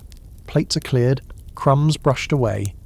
You return your mug to the sideboard, already planning what you'll sneak from the pantry later if Cook isn't looking. Someone starts relighting the kitchen stove. Someone else checks the brass polish. It's as if the room rewinds itself, back into order, back into quiet industry, back into the humming machinery of the house. You return upstairs, footsteps silent, movements practiced. By the time you reach the dining room, you're invisible again. The laughter from downstairs is gone. Your expression is blank. The tray in your hands does not tremble. You're back on duty. Upstairs, the guests are still nibbling at their scones, still speaking in clipped tones about the weather and mutual acquaintances, and whether or not Lady Penfield's son is really engaged or just flirting with anyone who owns a horse. They don't look at you. Or rather, they look at you but don't see you, and that's fine, because downstairs there's still jam on your sleeve and a story in your pocket, and someone's already planning what kind of cake to accidentally make too much of tomorrow. Dinner in an Edwardian household is not just a meal, it's a ritual of such precision, such deep ceremonial gravity, that it might as well be a religious experience. If your religion were lace, posture, and well-buttered turnips, it is the crowning event of the day, the grand finale, the moment when everyone must appear their most polished, their most composed, and their most quietly miserable. Because the truth is, dinner isn't about eating. It's about being seen eating, not too much, in a room so quiet you can hear the napkins unfold. The first rule of Edwardian dinner: you change. Of course you do. You already changed for breakfast, again for luncheon, and once more to go calling. But now, it's time for full evening dress, which means if you're a woman, you're being sewn into something stiff, beaded, and mildly hostile to internal organs. If you're a man, it's tails, a starched shirt that crunches when you breathe, and a bow tie so tightly knotted that it feels like a fashion statement and a dare. Your maid, or valet depending, has been working on this look for at least an hour. Everything must be immaculate. Your gloves are white, your shoes are polished, your hair has been brushed with the patience of a monk hand-copying scripture. The mirror gives you nothing. No warmth, no encouragement, just a final blank confirmation. You look like the kind of person who owns many uncomfortable chairs. At precisely 8 o'clock the bell sounds. Not a jarring clang, but a gentle, dignified chime, like a polite ghost reminding you to descend. You do so slowly, deliberately. Posture upright, expressions composed. It's like walking into a courtroom where the judge is also your mother, and the jury consists of everyone who's ever held a grudge about last year's Christmas seating arrangement. You enter the dining room. It's glowing with low candlelight, the table gleaming under white linen and silver. Each place setting is an art installation. Multiple forks, arranged from outermost to inner with forensic care. Tiny knives for fish and larger ones for carving. A soup spoon, a dessert spoon, and a wine glass for every emotional stage of the meal. You know better than to touch anything yet. Touching before grace is social arson. Your mother is already seated, poised like a statue of elegance and quiet tyranny. Your father stands at the head of the table, not quite smiling, because smiling at dinner is frivolous unless something is on fire. He nods as each family member arrives. You nod back. It's like semaphore, but with eyebrows. Guests, if there are any, are introduced with minimal fuss. Everyone knows everyone already. The real game is in who sits where. The hierarchy is microscopic. Oldest son gets pride of place. Spinster aunt gets shuffled near the fern. The guest of honour, probably a cousin who inherited something unexpectedly, gets a spot near the wine. Dinner begins, Grace is said. Sometimes by your father, sometimes by the local vicar if he's been roped into attending. The prayer is short, dry, and delivered in the tone of someone hoping God isn't watching too closely. And then, the courses start arriving. There will be at least 5 of them, sometimes 7, occasionally more if someone's feeling ambitious or showing off. Soup comes first, usually something pale and unmemorable, served lukewarm and designed more for etiquette practice than actual enjoyment. You sip without slurping. You do not ever tilt the bowl. That's a crime. Then fish, then meat, then a remove, which is just a fancy word for a hot dish that arrives when everyone's already tired. Then pudding, always called pudding, even when it's a tart, then cheese, then fruit, then coffee, but not yet. That comes later in the drawing room far away from the table that now smells faintly of boiled asparagus and pressure. Conversation is allowed, but only under specific conditions. You speak to the person on your right during the first course, the person on your left during the second. Topics must be safe. Weather, horses, maybe music. No politics unless you're in agreement. No religion unless you're trying to start a war. If you're young, you mostly listen, and practice nodding in ways that suggest curiosity but not engagement. No one compliments the food out loud. That would be crude. You merely allow yourself a slight exhale if the sauce isn't terrible. If something is very good, like a roast duck that isn't dry, you might raise your eyebrows at your sibling across the table. That's the highest praise possible. Fun historical fact. In grand Edwardian homes, dinner could last up to 3 hours. It wasn't about the food, it was about stamina. Dining was an endurance sport wrapped in velvet and gravy. And a weird one. The servants had to memorise which guests sat where every single night, because announcing their names while serving would be unthinkable.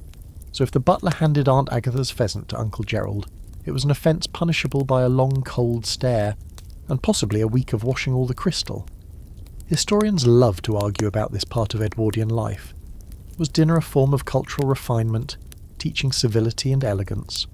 Or was it just social Darwinism in a fancier setting, where everyone competed silently to appear the most composed, while slowly starving in a room full of food they weren't allowed to actually enjoy? Evidence suggests both. Back at the table, someone finally makes a joke. It's about a hunting trip and includes a reference to a bishop and a broken fence. The men chuckle politely. The women smile like they understood it. You breathe for the first time in 10 minutes. Dessert arrives. It's lemon syllabub with a sprig of mint so lifeless it might be taxidermied. You eat it anyway, slowly, carefully. One bite too fast and your mother will raise her eyebrow exactly 1/16 of an inch. You're full now, but also strangely hollow. like you've been fed everything except satisfaction. Finally, dinner is declared over. Your father rises, the men stay, the women stand and file out, heading to the drawing room for coffee and conversation that, let's be honest, will mostly revolve around who looked pale and who wore the wrong colour for their complexion. You follow the women, leaving the men to their brandy and cigar smoke, their low-voiced debates, their vague discussions of politics and money, and how no one makes good waistcoats anymore. In the drawing room, the lamps are low, the coffee is hot, the cushions are fluffed, and no one is speaking just yet. You did it. You survived dinner. Congratulations. Your reward? A parlour game you didn't ask for and a compliment about your posture that may or may not have been sarcasm. You've made it through dinner with your dignity barely intact and your corset only slightly threatening mutiny. But don't think for a second that the evening is over. No. In Edwardian society, the night isn't complete until everyone has been thoroughly entertained, or, at the very least, given the illusion of enjoyment through a series of outdated amusements that tread the delicate line between charming and excruciating. It's time for evening amusements, otherwise known as the great after-dinner performance, parlour games and piano, starring an audience of people who'd rather be asleep, and a cast who believe volume is a substitute for talent. The drawing room is dim and hushed, lit by a dozen flickering gas lamps and the kind of chandelier that might fall and end your suffering if you wish hard enough. The furniture is arranged into stiff conversation clusters. The same chairs you avoided all day are now unavoidable. The ladies return first, of course, having spent 15 minutes sipping tepid coffee and whispering about how Lord Summersby used the wrong fork for asparagus, a social crime just short of arson. The men trickle in a bit later, smelling faintly of cigars and self-importance. Everyone settles into their places. There's a brief, expectant silence.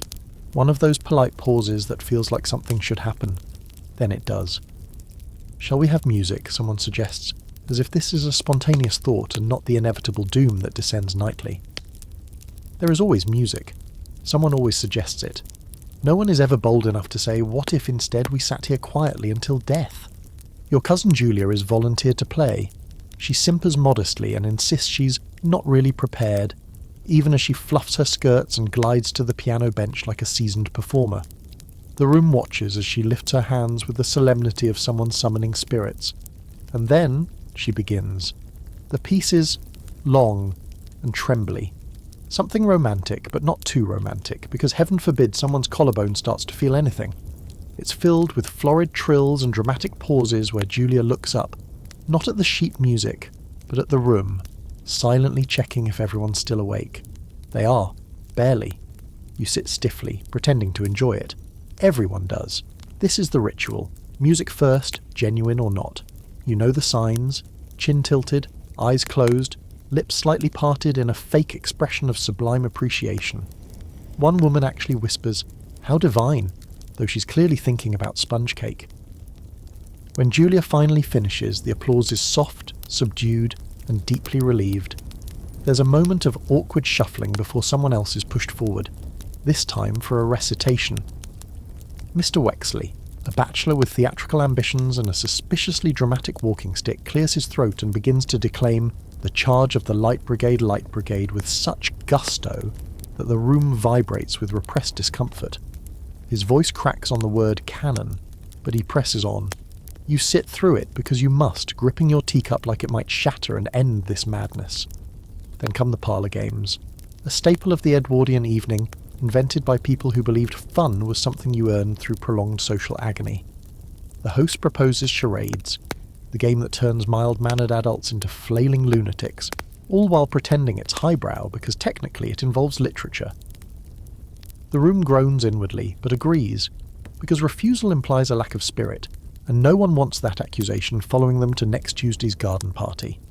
Teams are formed, rules are explained again, even though everyone knows them and no one has ever followed them. You're dragged up for the first round and handed a slip of paper with the words Wuthering Heights. You mime wildly, flapping your arms like a distressed bird, while your sister shouts The Tempest, and someone else guesses Rabies? Eventually someone lands on the answer out of sheer exhaustion, and you're allowed to sit down again, flushed and questioning your life choices. Next, it's the Minister's Cat, a game so pointless it loops back around to genius. Each person must describe the cat using a different adjective that starts with the next letter of the alphabet. The minister's cat is an awful cat, says one. The minister's cat is a boring cat, says another. By the time it's quaint or xenophobic, no one's sure whether it's a game or a desperate cry for help. Fun historical fact: evening entertainment was often seen as a crucial way to display breeding and cultural literacy. A young woman's ability to play an instrument or recite Tennyson without fainting was practically her resume. Accomplishments, they called it. Desperation wrapped in sheet music, you call it. Quirky reality. Some Edwardian families owned bizarre parlour games like Snapdragon, which involved fishing raisins out of flaming brandy. You'd stand in a dark room while the host set a bowl on fire and dared you to grab a snack from it with your bare hands. Nothing says civilized society like low-stakes arson for dessert. And here's where the historians start their slow, inevitable bickering. Were these evenings an outlet for genuine creativity and social bonding, or just another pressure cooker of expectation disguised as merriment? Some say these gatherings allowed women, in particular, to showcase skills and charm outside the rigid structure of courtship. Others argue that they simply extended the performance of social hierarchy into the nighttime hours, offering no real rest, just a change of costume. Back in the drawing room, the games have begun to dwindle. The fire is low now. Someone is nodding off near the curtains. There's a sense that the evening is tilting gently toward its conclusion, like a tired boat easing toward shore. The host suggests one final song. Julia, of course, rises again because she has prepared 3 pieces despite her earlier protests. You excuse yourself, quietly, graciously, and retreat to the hallway, where you finally allow your face to stop smiling. The house is quieter now. The guests will leave soon. The parlour will be aired out. The piano lid will close with a gentle click, and the chairs will be rearranged as though nothing ever happened. But you were there. You clapped. You mimed. You described the minister's cat as melancholy. And tomorrow, someone will mention how splendidly lively the evening was. You'll nod and begin planning your next exit strategy. Eventually, the evening limps to its quiet close. Guests shuffle home, the final echoes of charades and distant piano notes fading into the hallway like a scene politely escorting itself out. Upstairs, yawns are stifled, corsets are sighing, and someone's aunt is still in the drawing room muttering about the minister's cat being neurotic. You, meanwhile, have received the silent summons every Edwardian knows too well. The look from a parent or elder that says, "Go to bed before you start looking unkempt in public, and so you retreat to your bedroom, your very own private sanctuary." Sort of. Let's not get carried away. This isn't modern privacy. You don't have privacy. Not really. If you're part of the family, your bedroom is large, elaborately decorated and surprisingly cold. The fireplace is burned down to a low, reluctant glow. Your bed is wide and tucked so tightly that it would take a team of archaeologists to find the mattress. On the dressing table, your brush set gleams. Your nightgown is already laid out, folded so neatly it seems almost rude to touch. If you're lucky, a fire still crackles weakly behind the screen. If you're unlucky, the room smells faintly of damp wallpaper and coal dust, and the hot water jug has gone lukewarm. The moment you open your door, your maid appears, yet again, this time to assist with the complicated ritual of undoing everything that has been done to you today. Your gown is removed carefully, hung up like a fragile museum exhibit. Your corset is unhooked, slowly, reverently, like diffusing a bomb. You step out of layers of taffeta, muslin, underpinnings, and whatever dignity is still clinging to you after an hour of parlour games. You're now in your chemise, and you feel about 12 years old again. Bath time. But don't imagine a luxurious soaking tub with scented bubbles and Spotify. Oh no, this is Edwardian bath time, and it's equal parts practicality and punishment. The tub is made of copper or tin, and sits, rather ominously, near the hearth. It's been carried in, filled manually with water boiled over the kitchen stove, and lugged up in sloshing buckets by a servant who now smells permanently of steam. By the time you get in, the water is either far too hot or already cooling rapidly into something that screams discipline. You sit, you wash, you don't splash, because that's uncivilized. You use a stiff flannel and soap that smells faintly of violets, and harsh economic policy. No shampoos, no bath bombs, just you, a bar of soap, and the vague feeling that someone might be listening outside the door to ensure you wash behind your ears. Which, to be fair, someone probably is. Fun historical fact. Full-body bathing was not a daily occurrence in Edwardian households, even among the upper class. A proper bath might happen once or twice a week, often on designated bath days. The rest of the time, people relied on sponge baths, rosewater spritzes, and sheer unearned confidence. Quirky truth? There was a whole etiquette around bathing when guests stayed over. In polite society, offering a guest a bath was considered gracious, but accepting it too enthusiastically could mark you as suspiciously obsessed with hygiene. Some people would fake a quick rinse just to avoid being thought extravagant. And historians still argue about this one. Was the lack of frequent bathing a cultural norm rooted in infrastructure, or a social construct designed to prioritise appearance over comfort? Some say the Edwardian fear of full bathing stemmed from health myths, that too much hot water could weaken the system. Others think it was a luxury control tactic. Water and fuel were costly, and daily bathing suggested dangerous levels of personal indulgence. Back in your tub, you finish washing and wrap yourself in a towel thick enough to qualify as furniture. You stand quickly, because the fire's mostly out and the floor is freezing. Your maid waits nearby with your nightgown, an elaborate buttoned embroidered affair that suggests someone out there thought sleeping was a formal occasion. It reaches your ankles and is made of fabric so crisp you can hear it sigh when you move. You sit at your dressing table, hair damp, skin pink from scrubbing, and try not to think too hard about how exhausted you are. Your maid brushes your hair 100 strokes, not because you need it, but because that's the rule. Somewhere between stroke 40 and 50 your mind starts to drift. There's a book on your nightstand. Not something thrilling. Likely a volume of moral instruction, or a light novel that hints at romance but absolutely never confirms it. You read a page, maybe two. The words blur. You close the book and stare at the ceiling. The wallpaper is floral. Everything is floral. Even your slippers, which are by the bed, turned slightly inward by your maid. Always precisely positioned, as though they have stage directions. You climb into bed carefully because the sheets are so tightly tucked they could double as a trampoline. Your maid adjusts the blankets, adds a hot water bottle near your feet, blessed relief, and says a quiet goodnight before slipping out. She leaves the door open a crack, just enough to let in a sliver of hallway light and the knowledge that you're never entirely alone. You lie there, eyes open in the half-dark. The fire crackles softly, trying its best.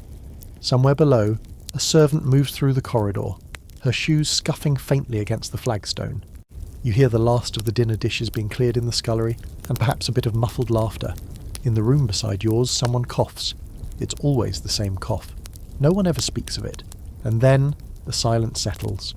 You pull the covers up to your chin. You stare into the soft glow of the lamp across the room. Tomorrow will come with bells and corsets and toast racks, and more parlour games than any reasonable life should contain. But for now, in this very narrow moment, there is nothing left to perform. Just sleep. And maybe, if you're lucky, a dream about running barefoot down the stairs, through the parlour, past nurse, and straight out into the garden, which of course you would never actually do. Not unless you wanted a letter sent to your aunt in Belgium.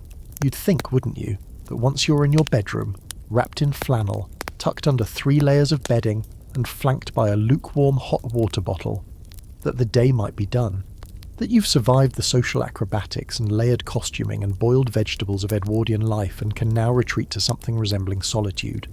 But alas no, not in this house, not in this time. Because in Edwardian England, bedtime is not an escape. It's merely another performance, staged with different lighting and even more rules. Let's begin with the room itself. It's grand, yes. Everything is grand. High ceilings, heavy drapes, tall windows, patterned wallpaper that's been there since Victoria drew breath. There's a chandelier no one uses anymore and a writing desk no one writes at. A chaise longue that exists purely for decorative sulking. But for all its size, the room feels oddly exposed, because it's not really yours, not fully. Your maid was just in here. The footman delivered your hot water bottle. Someone dusted your combs this morning. At any given moment, someone might tap on the door with a whisper of, "Begging your pardon, miss, just checking the coals." You're never alone. That's the first truth of Edwardian bedrooms. The second truth? They are cold. Always. No matter how many coals were shoved into the fireplace at tea time, by bedtime the heat has risen politely and exited through the roof. Your breath fogs a little. Your nose goes numb first. You burrow further under the covers, but not so much that you appear slovenly. Someone will be by in the morning to check the bedclothes, and rumpled bedding suggests inner chaos. And then there's the matter of nightwear. You're not slipping into a soft jersey cotton dreamscape. No! You're slipping into something that looks like it was designed by a committee of Puritan grandmothers with a fear of ankles. The Edwardian nightgown is a masterpiece of overkill. High-collared, long-sleeved, floor-length, and embroidered just enough to make sleeping feel mildly formal. There might even be a ribbon at the neck, which you tie carefully, because to leave it hanging loose would suggest the wrong sort of imagination. If you're a man, you've got a nightshirt too, probably striped, definitely starched. Maybe even a cap, if you're one of those theatrical types who likes to lean into tradition. Either way, the garments are not about comfort, they're about presentation. The idea that even unconscious, you must maintain the image. There's a water jug and basin on the washstand, chilly, slightly threatening, and a chamber pot tucked discreetly beneath the bed, which you ignore until absolutely necessary. No one talks about the chamber pot. It's emptied without acknowledgement, scrubbed invisibly, and returned like a shameful secret on porcelain legs. You lie still. You listen. The house makes noises it doesn't make during the day. Pipes gurgle like discontented ghosts. The floorboards creak softly, even when no one's walking. Somewhere, a hinge protests. Far below, a clock chimes in the hallway. Long, deep notes that sound like they're trying to summon the dead. You've heard those chimes your entire life, but tonight they feel heavier somehow. Like time is pressing down on you. And then, the knock. Soft, hesitant. From the corridor, you freeze. It might be nothing. A misstep. Someone moving to the linen closet. Or it might be your sibling sneaking across the hallway, barefoot and emboldened by boredom. You've done it too, just to whisper, just to pass notes or share gossip from the servants' hall. But you don't move tonight. You stay cocooned under the blankets, eyes wide in the dim lamplight. It's not fear, not exactly. It's the strange weight of knowing that even now, in the safest place in the house, you are still observed. Fun historical fact. Edwardian bedrooms, particularly in grand houses, were rarely private. Family members were expected to maintain decorum even at rest. It wasn't unusual for valets or maids to enter the bedroom first thing in the morning without knocking, to begin stoking the fire or laying out the day's clothes. Quirky detail? Some bedrooms had bell systems not just for summoning servants, but for communicating between rooms. A sister might ring once to say goodnight. A brother might ring twice to say, "I'm sneaking into the kitchen." It was texting, but with velvet ropes and brass fittings. And here's a scholarly tug of war. Was the lack of privacy in Edwardian homes a form of control, or just a cultural norm so deeply ingrained that no one questioned it? Some historians argue it reflected the rigid class structure, where personal space was a luxury reserved only for the extremely privileged. Others suggest that the Edwardians simply saw privacy differently, that solitude was indulgent, even dangerous, and that the ideal household ran like a watch, visible, audible, accountable. You turn over, slowly, trying not to rustle the sheets too loudly. The lamp still burns low, a tiny bubble of golden light. You're not allowed to sleep with it on, but blowing it out too early might make you seem eager. You lie in the glow, watching the shadows twitch along the floral wallpaper. Somewhere outside, an owl hoots. Or maybe it's the gate creaking. You don't know. You try not to imagine it's someone sneaking in. Or out. Sleep doesn't come quickly. Your head is full of sounds and rules and that one awkward thing you said during charades. You replay it. You cringe. You vow never to mime again, even under threat of banishment. Finally, you blow out the lamp. The darkness descends immediately. Soft, thick, total. You listen again. The house settles. The coals shift. You curl onto your side, and just before your mind drifts into the early haze of sleep, you hear it. Another faint knock, 3 doors down. Maybe it's nothing. Maybe it's the wind.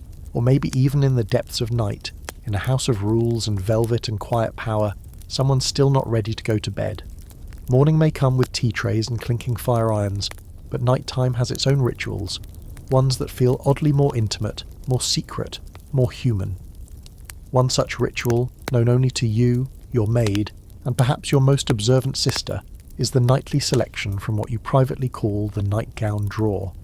It sounds innocent enough, perhaps even boring, but within Edwardian walls the contents of this drawer are far more layered, pun fully intended, than one might expect. Choosing what to wear to bed isn't about sleep, it's about signalling, and in this house, every choice is a message, however silent, starched, or embroidered. The drawer itself is carved oak, part of a vanity set passed down from your grandmother's era, with handles that squeak softly when turned.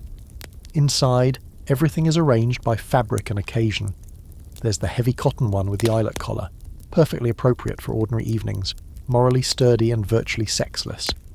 Then there's the woolen monstrosity for when your room feels like a meat locker, a garment so itchy and tragic that even the moths refuse to chew it. But deeper down, folded discreetly beneath the safe layers, are the others, the fancy ones, the dangerous ones, the gauzy nightdress with the thin satin ribbon, the one with a neckline so low it requires a carefully calibrated cough before entering the hallway. These are not for nurses' eyes, they're for rare occasions, guest nights, birthdays. Maybe when you suspect a footman has developed a crush and you feel scandalously self-aware for 30 full minutes. Tonight, you go for something neutral, not too plain, not too bold, white with tiny embroidered violets along the hem. It's just enough to say, I have taste, but not enough to raise any eyebrows at the breakfast table. Your maid passes it to you with the casual nonchalance of someone who's definitely judging you internally. She never says anything, of course, but every movement, from the way she folds your petticoats to how briskly she brushes your hair, comes with subtext. She knows what each gown means. She probably knows what your cousin wore last week and is comparing. Once changed, you sit for the final ritual of the evening, hair braiding. Not a quick tuck-it-back kind of deal. No, this is a nightly production involving combs, pins and a braid tight enough to trigger philosophical reflection. The idea is simple. Prevent tangles, maintain shine and discourage wildness. Because unbound hair, in Edwardian terms, is something only loose women or Greek statues possess. You can let it down while you sleep, but not before your maid has secured it into something tidy and unimpeachable. As she works, you think. Not about anything pressing, just the slow drift of idle thoughts, a half-remembered phrase from that book on your nightstand, a comment someone made at tea, the way your younger sister stared out the window tonight, cheeks flushed with some unspoken plan. These thoughts don't form conclusions, they just hover, like the scent of lavender water in the room, present, soft, and vaguely nostalgic. Fun historical fact, Edwardian nightwear, particularly for upper-class women, often walked the line between modesty and fantasy.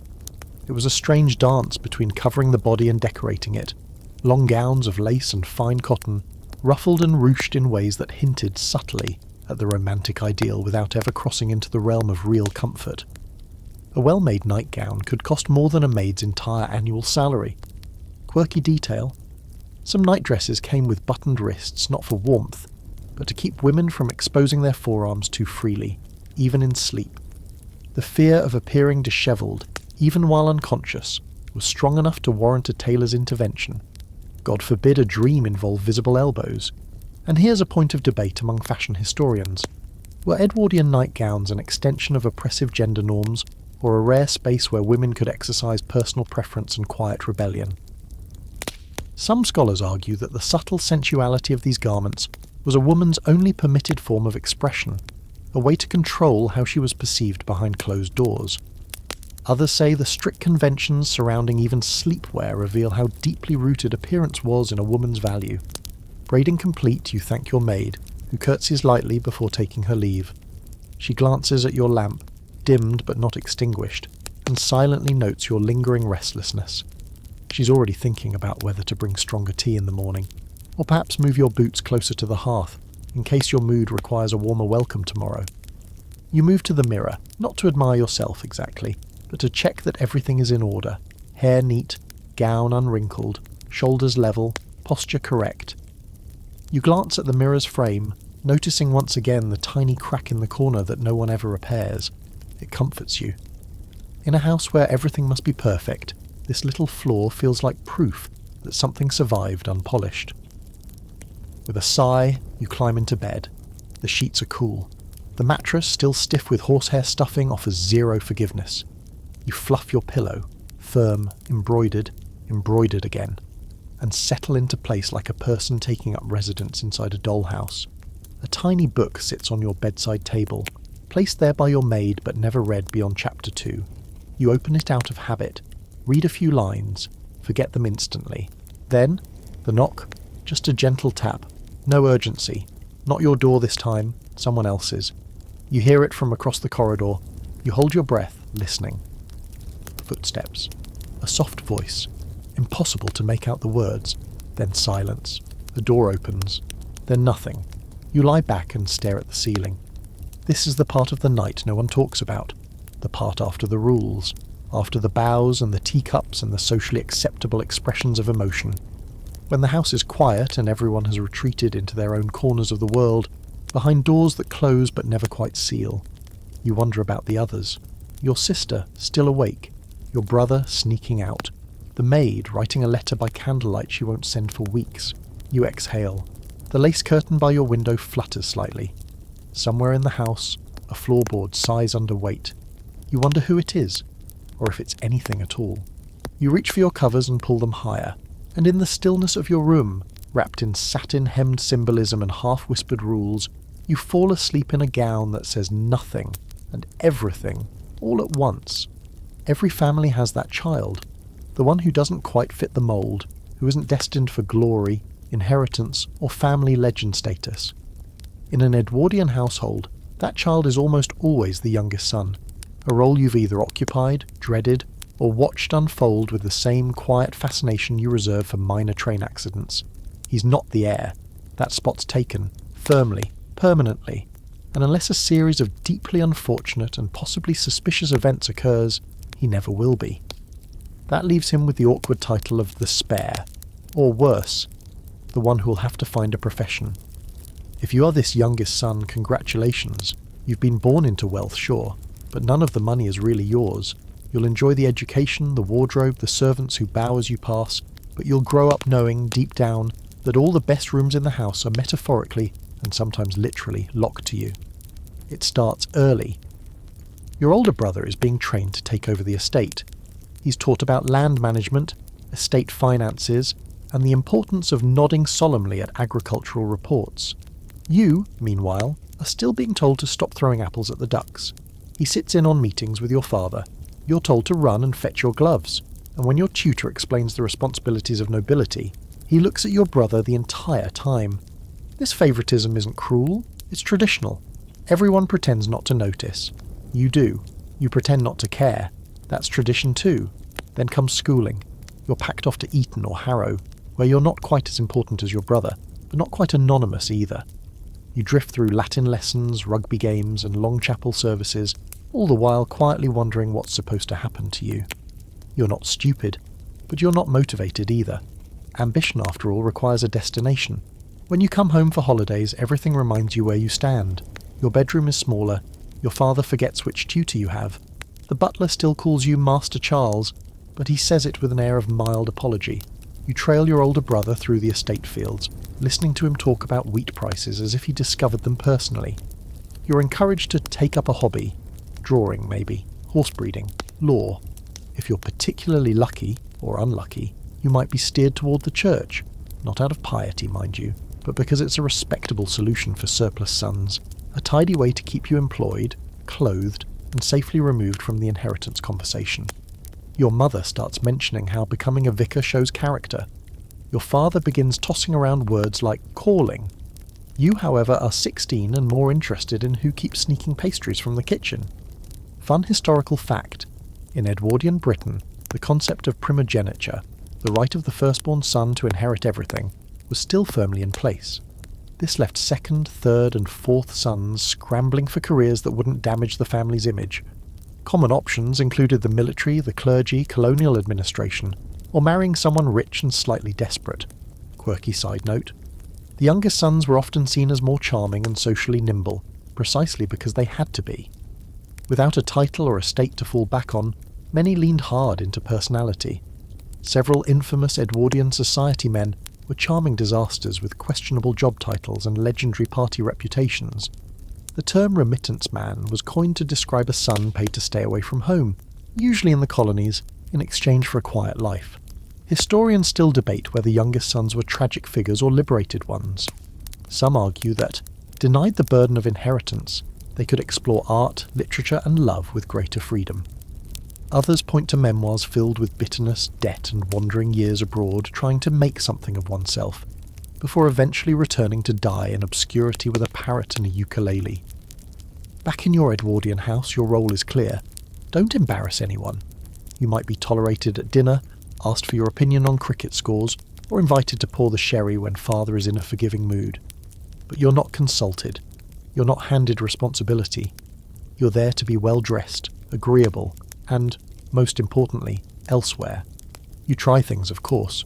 You dabble in politics, attend a lecture on anthropology, write one earnest poem about fog, but nothing sticks. Everything feels like a performance that someone else choreographed. Even your romances are vague.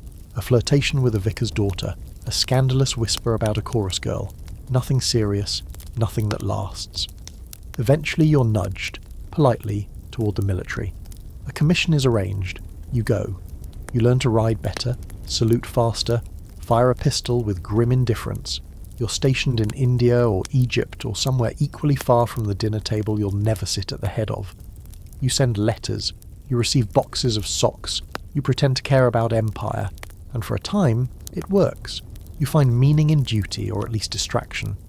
The world is wide, and in some parts of it, no one knows who your brother is. No one cares that you're the spare. Until you're summoned home, something's happened. An illness, a death, a change. And suddenly you're standing in the drawing room again, older, thinner, with new lines around your eyes, listening as someone says, "Well, we suppose we'll have to find a place for you now." A place, as if you're a vase. You take a post as a state steward, or you begin managing a cousin's affairs.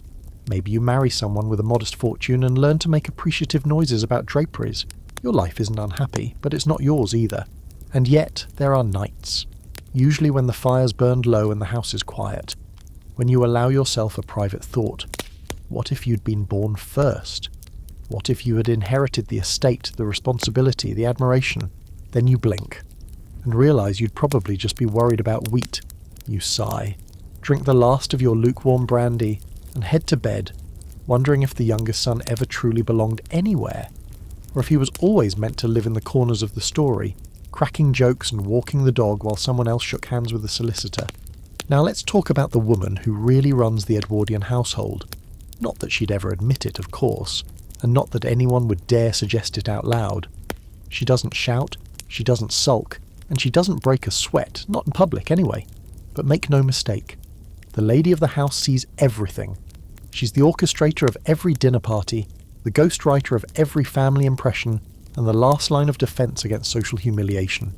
She is not the decorative fainting creature of bad novels.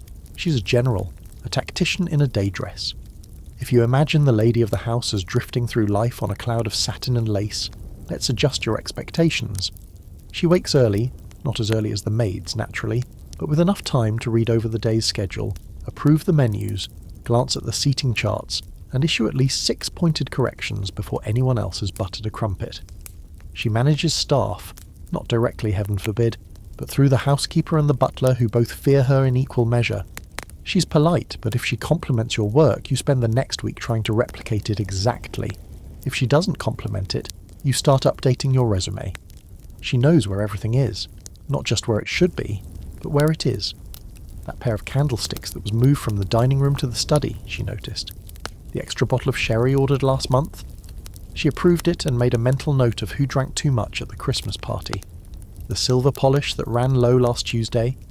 She mentioned it in passing over breakfast, eyes never leaving her newspaper. She isn't cruel, but she is exhaustingly effective. Part of her job, though no one calls it a job, is keeping up appearances, and that means maintaining the myth that everything is effortless. The flowers arrange themselves, the linen starches itself, the soup arrives at the perfect temperature by divine intervention. No one should see the effort, least of all her husband, who mostly thinks his socks appear magically in his drawer because of good breeding. Fun historical fact, many Edwardian women of the upper class ran their homes like CEOs, overseeing budgets, hiring and firing servants, and coordinating events on the scale of small weddings, all while managing to remain invisible to male authority. They weren't allowed to vote, but they could destroy a maid's future with a raised eyebrow. Quirky truth. The lady of the house often had her own household accounts room, a tiny office hidden behind the morning room or library, filled with ledgers, receipts, ink pots, and the kind of raw arithmetic that would terrify a Cambridge man. She tracked every halfpenny, and if the butcher tried to sneak in an extra charge, he'd be met with an icy note written on monogrammed paper that made it very clear he was being watched. The scholarly debate, of course, is whether this behind-the-scenes power counted as actual agency. Was the lady of the house a prisoner of the system, or its stealthy master?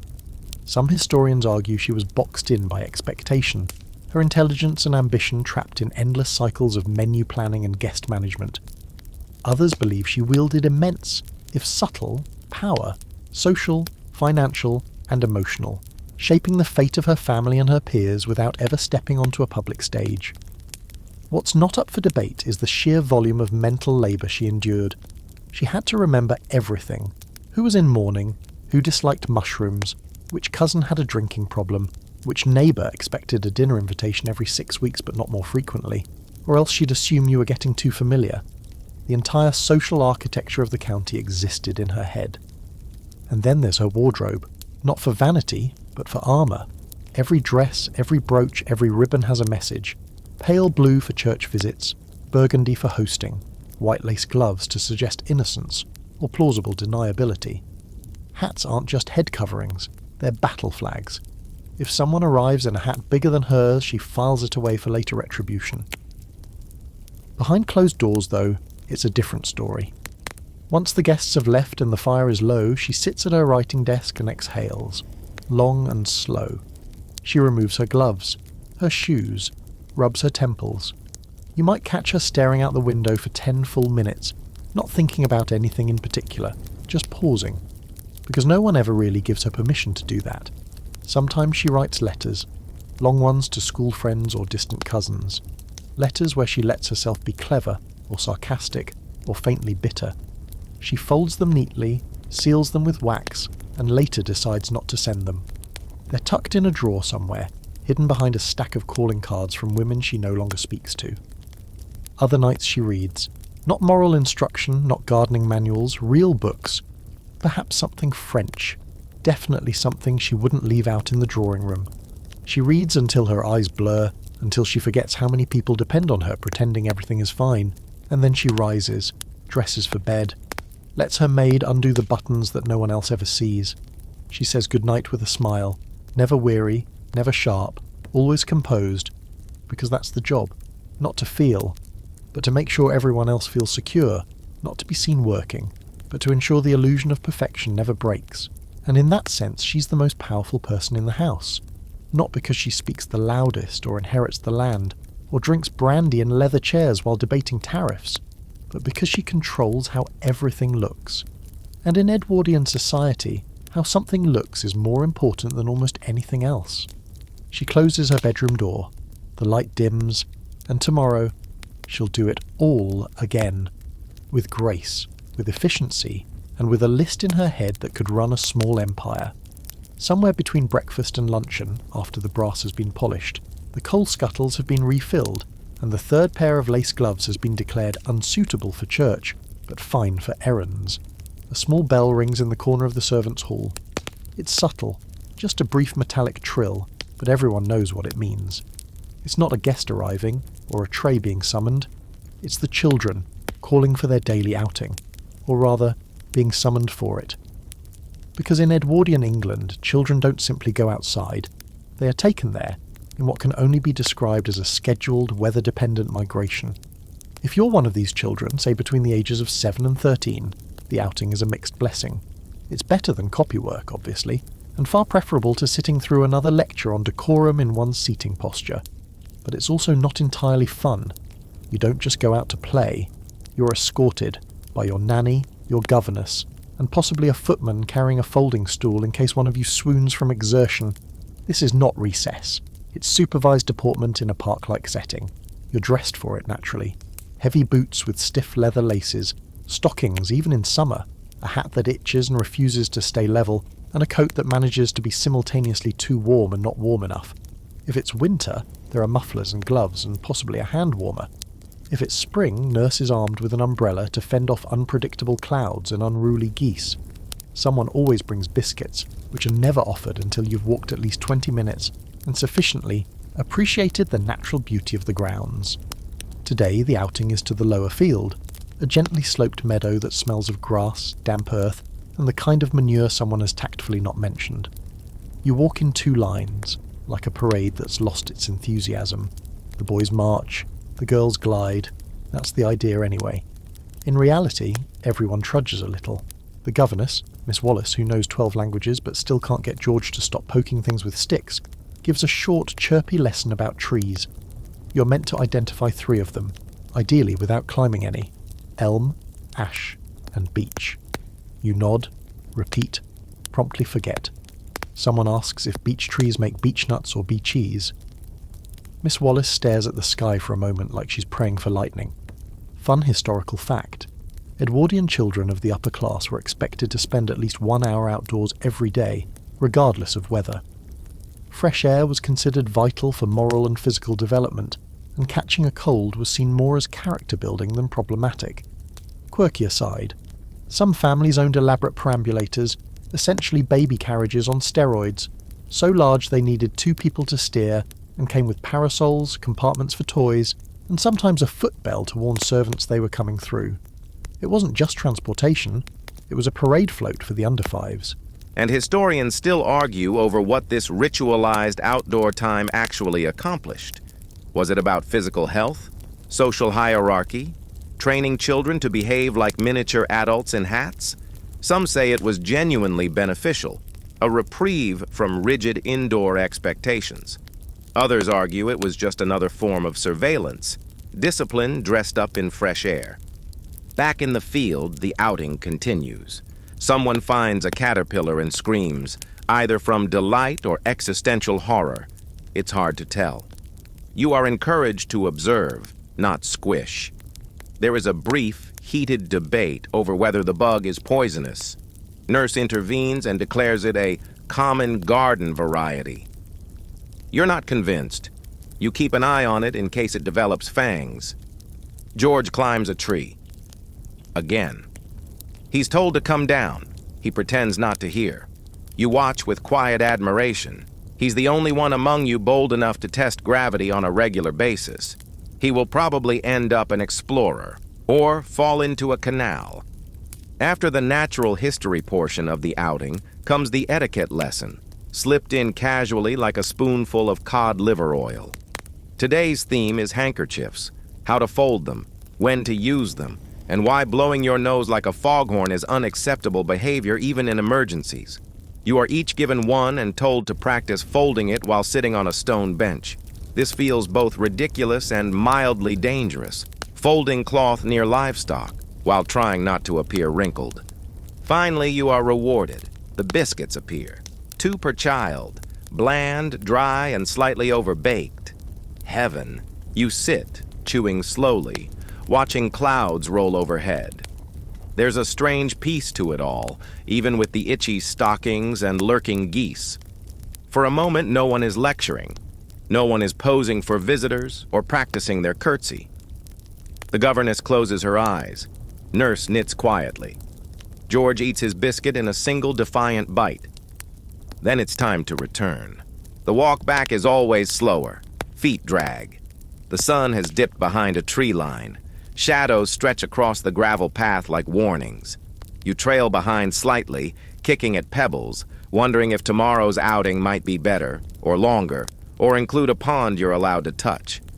Inside the house, shoes are removed, coats hung, and each child is given a brief inspection. Faces wiped, mud scrubbed off. A maid is summoned to repair a torn stocking. The governess disappears to her room, where she will sit by her fireplace in blessed silence, drinking weak tea and reading a medical textbook for fun. You, on the other hand, are herded upstairs for instructional rest. That uniquely Edwardian concept where children are expected to lie down, stare at the ceiling, and not speak. It's not quite a nap. It's more like being politely imprisoned by blankets. The goal is restoration and obedience. You lie back. You think of caterpillars. You think of George's tree. You wonder if anyone, anywhere, ever just ran off into the woods and refused to come back. You wouldn't, of course. But still, it's nice to think about. Afternoons in an Edwardian household stretch long and deliberate, like the lace table runners in the drawing room. Beautiful, intricate, and entirely unnecessary.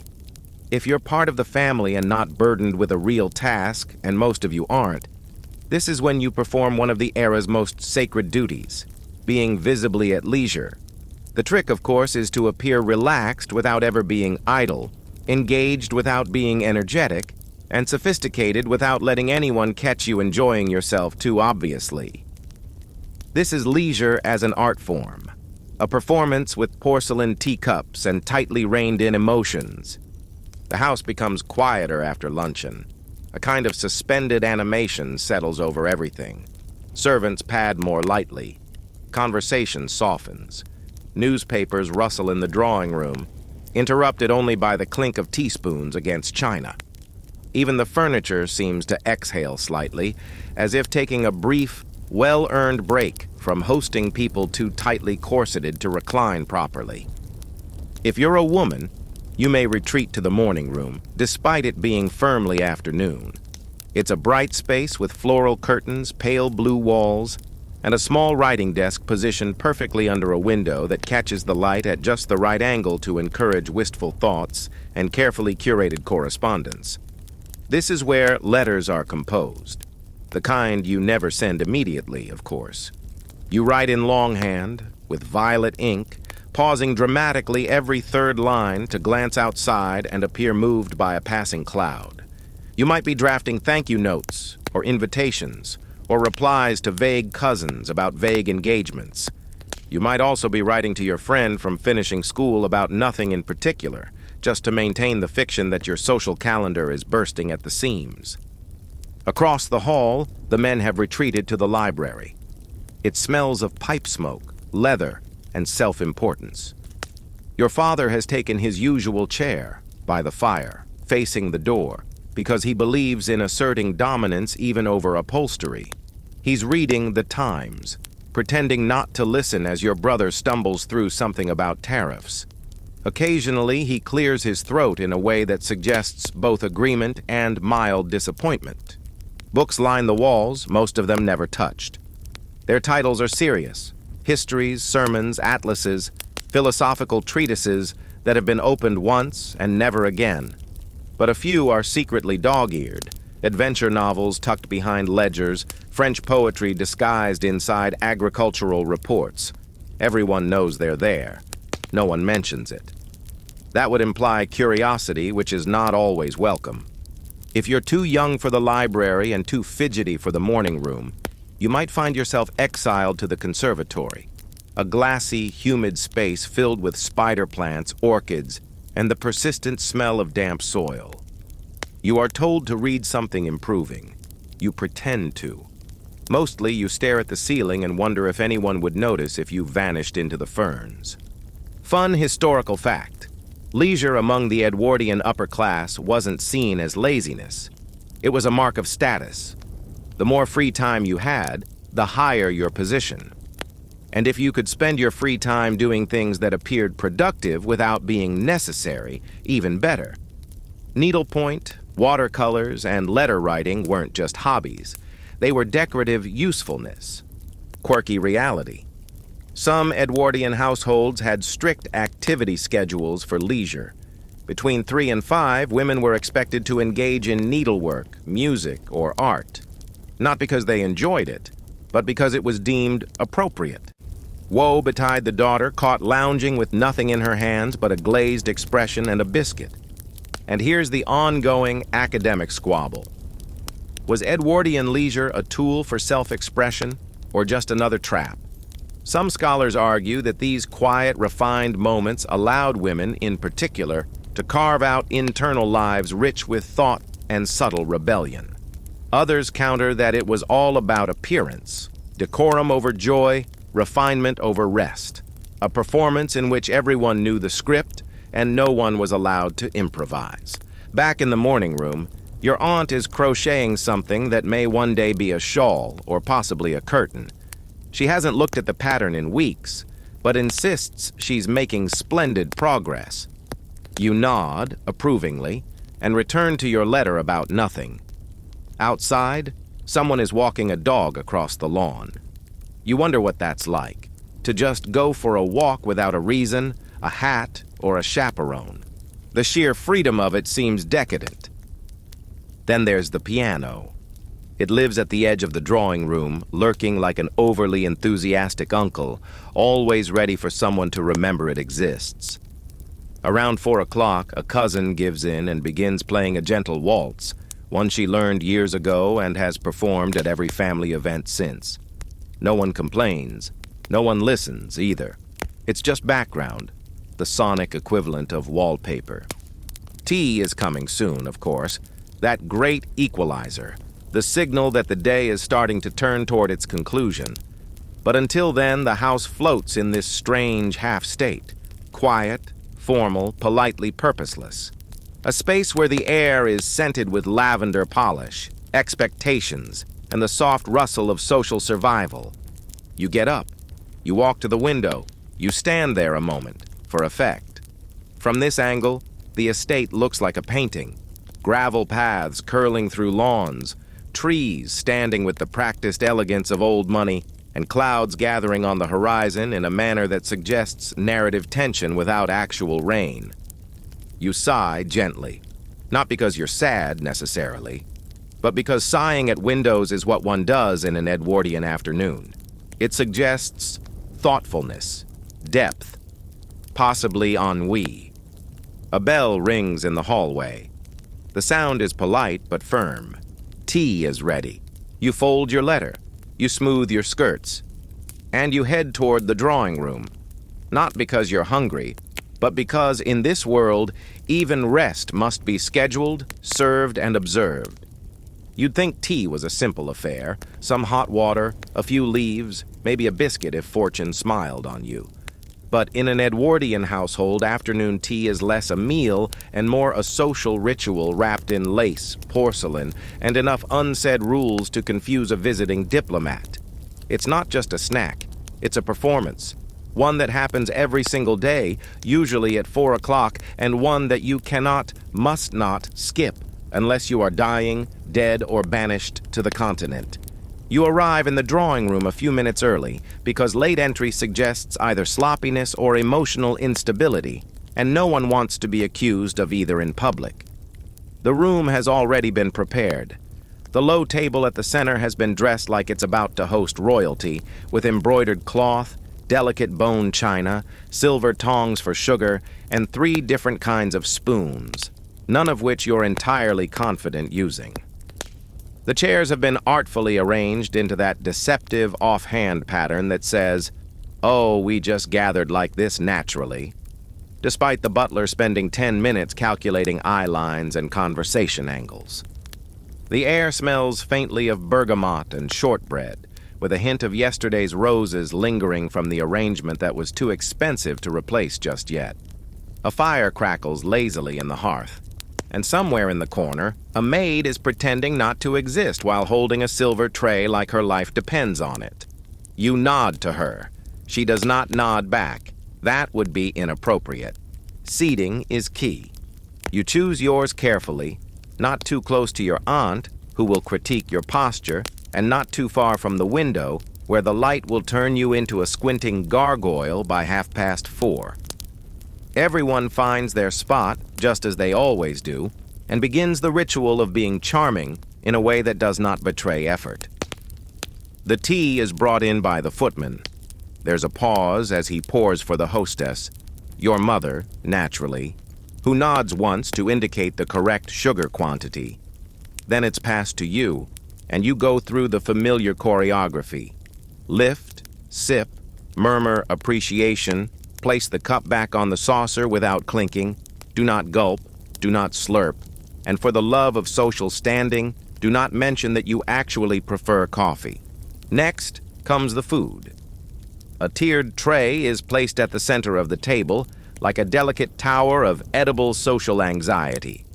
The bottom tier, sandwiches, crusts removed, filled with respectable things like cucumber, egg and cress, and salmon mousse, which is pink, terrifying, and probably older than you think.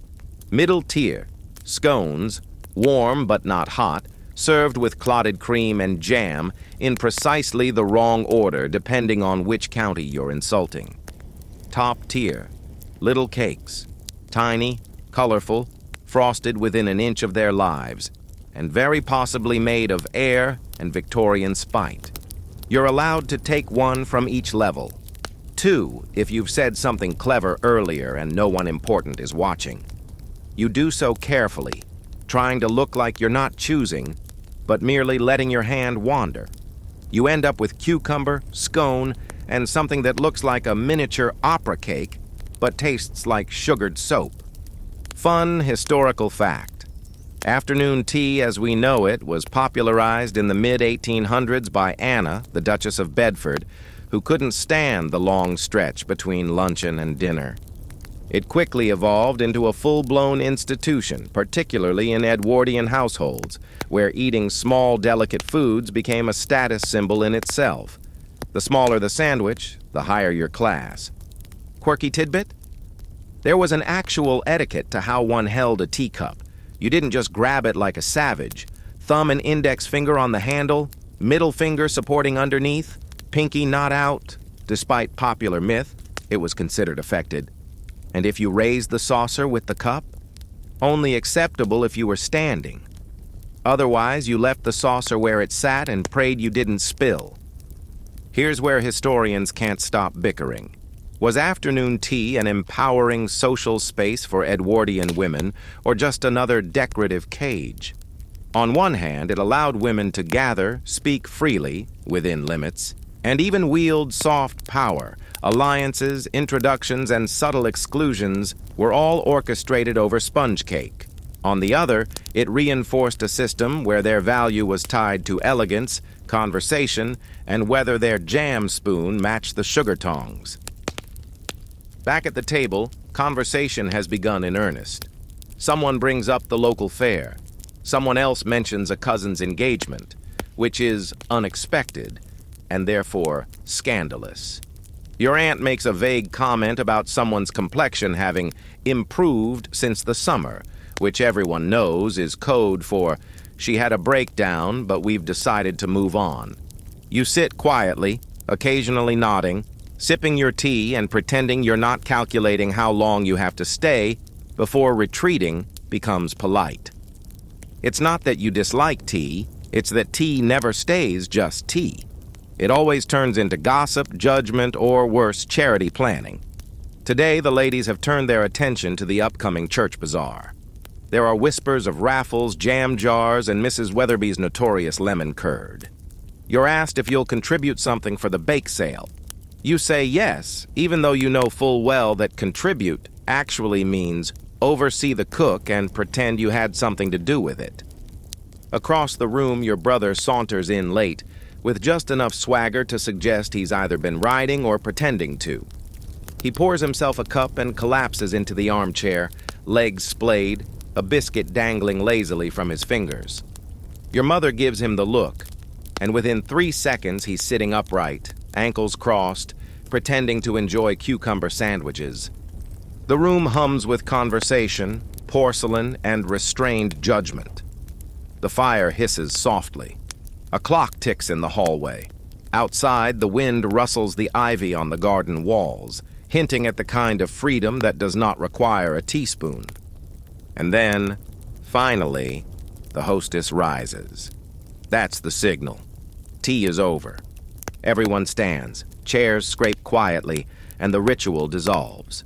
The maid steps in, clearing the plates like an elegant ghost. You head back to your room, sugar-coated and slightly weary, already rehearsing your excuse for tomorrow's tea, maybe a headache or embroidery. Or, if you're feeling daring, a sudden interest in walking the dog.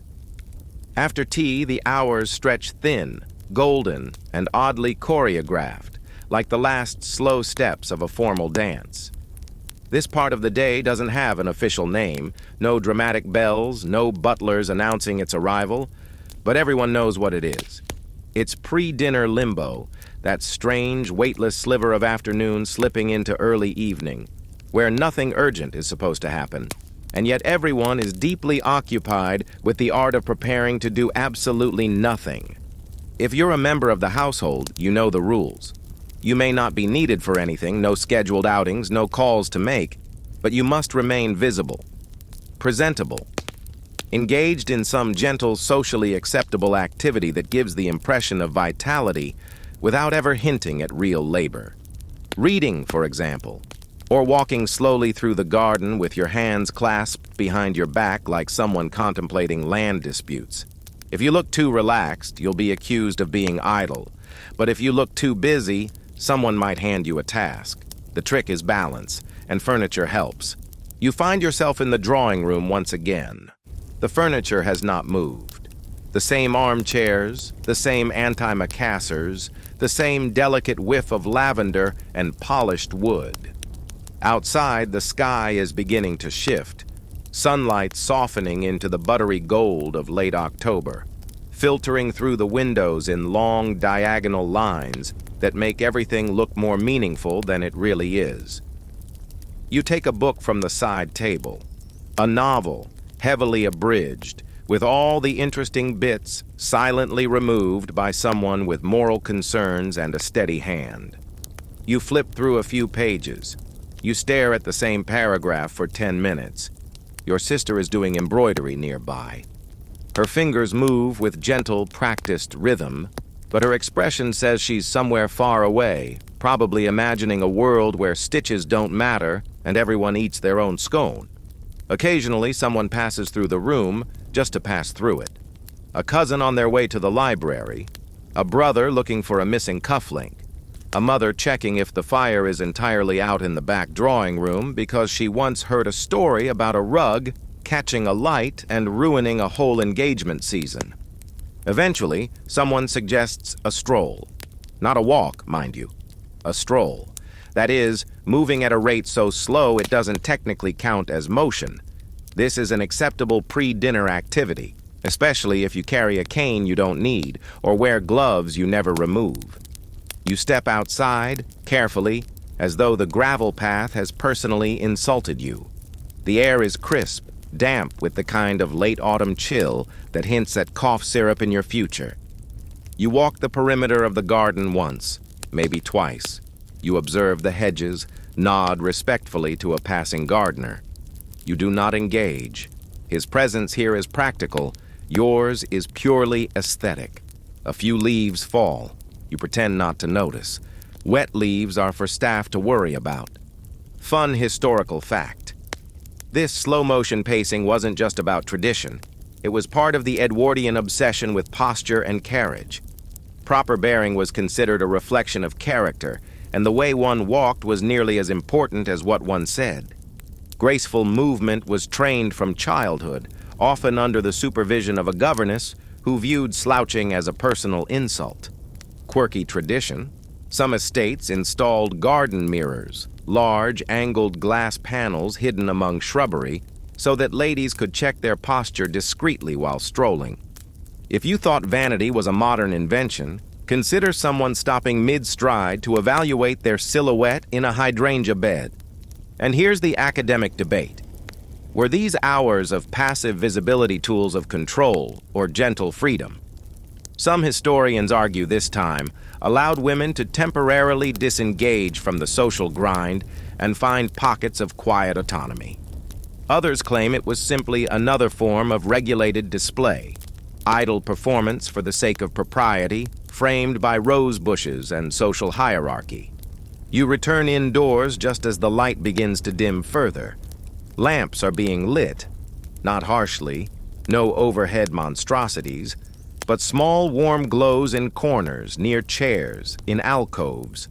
Pools of light meant for reading, reflection, or giving your cheekbones a flattering shadow in case someone enters. The house shifts into its evening skin. Richer fabrics, quieter voices, a subtle tension that says the important part is coming. Dinner, of course, the social high point, but not yet. You're not dressed for one thing. Your current clothes, while lovely, are no longer suitable. Evening wear is required, which means retreating upstairs to submit once again to the sartorial complexities of your era. You take the stairs slowly. You always do. In this house, no one rushes unless something's on fire, and even then, only downstairs.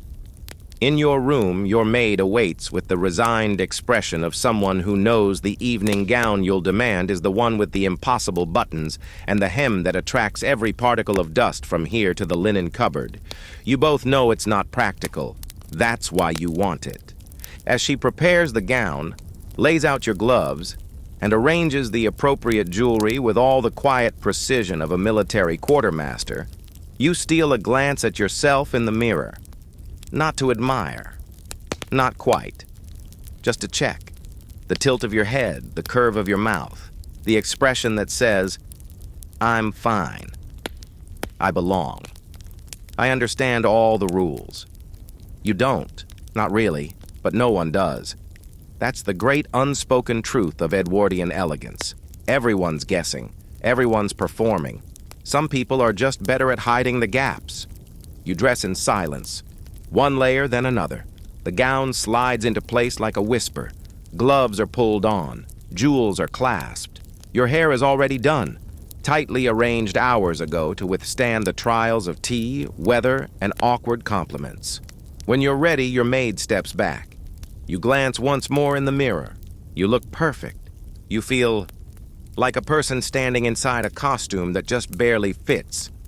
Downstairs, you hear the faint bell for dressing gong, one long, solemn chime that signals the transformation is complete. The day is done.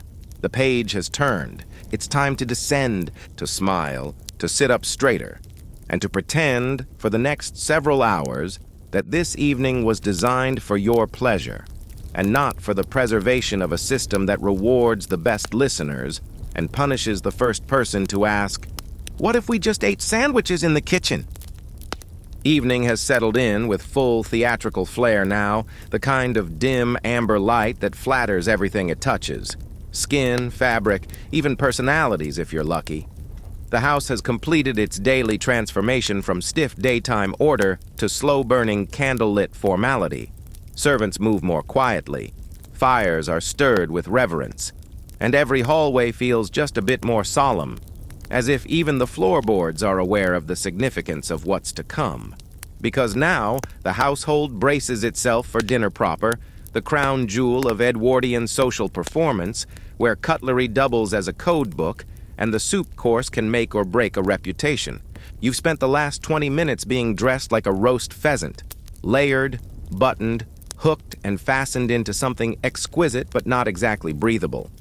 Your gown is made of fabric that has never once encountered the concept of comfort. It glimmers just enough to imply status, but not enough to suggest you're trying too hard, because that would be tragic.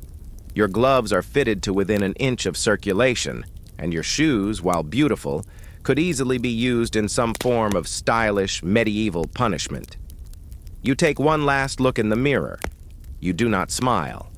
Smiling causes wrinkles. Then, the gong. It echoes through the house like a polite thunderclap. That's the signal. Dinner begins in precisely 15 minutes, which means everyone must arrive exactly on time while pretending they weren't already waiting in the hallway, listening for the sound.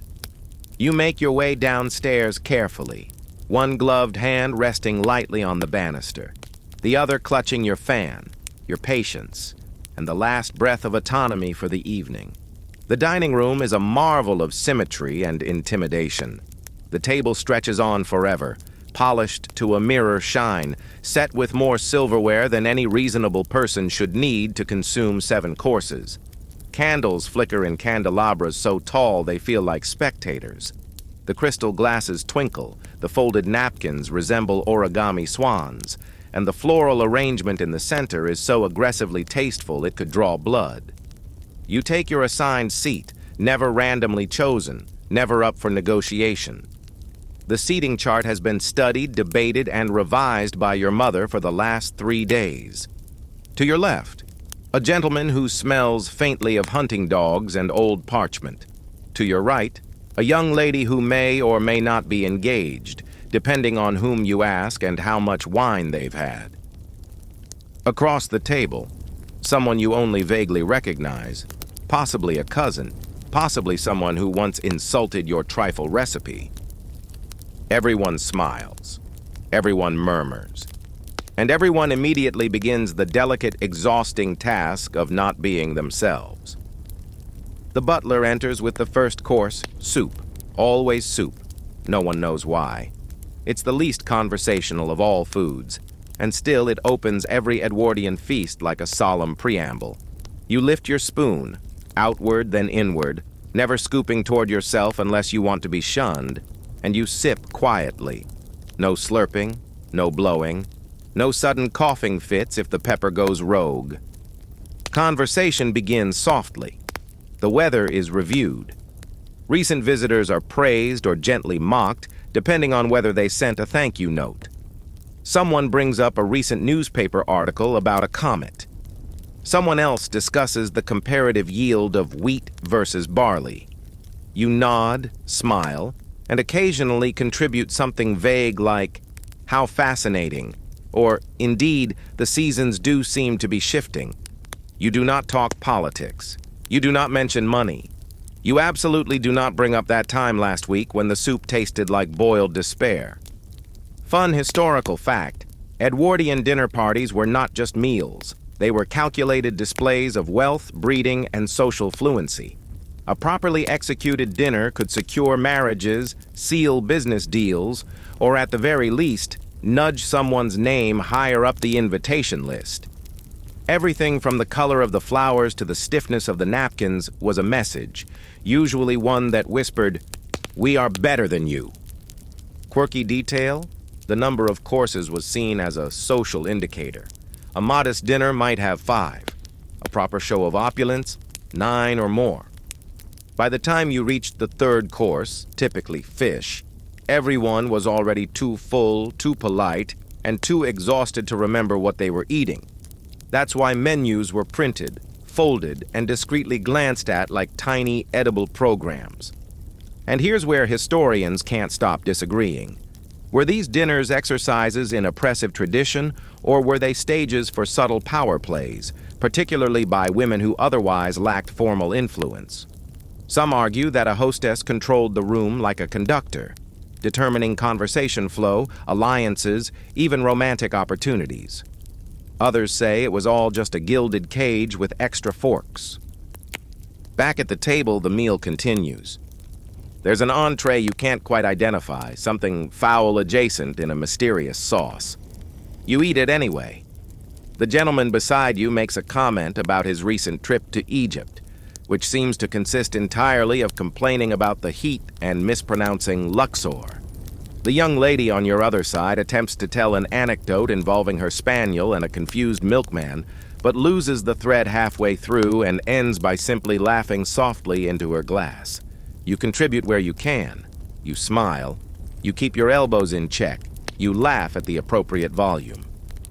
When the main course arrives, a lamb dish with enough garnishes to resemble a small topiary, you eat with dainty enthusiasm and avoid eye contact with anyone who looks like they might ask about your marriage prospects. The meal drags on. Dessert arrives. Something molded. Something chilled. Something that will definitely collapse if someone so much as sneezes near it. You manage a few bites and marvel at how this event, dinner allegedly, has involved more performance than an opera. Finally, as the last spoon clinks softly into a porcelain bowl, the hostess gives a quiet signal, just a glance, a nod, and the ladies rise. It's time for the great gendered exodus. Women to the drawing room, men to the brandy and cigars. You stand, smile, and make your way out, already fantasizing about loosening your corset, kicking off your shoes, and possibly throwing yourself into a shrub for some real excitement. But not yet. There are still after-dinner games to be played, and appearances to be maintained. Because in an Edwardian house, even a meal is never just a meal. It's a stage, and you are always on it.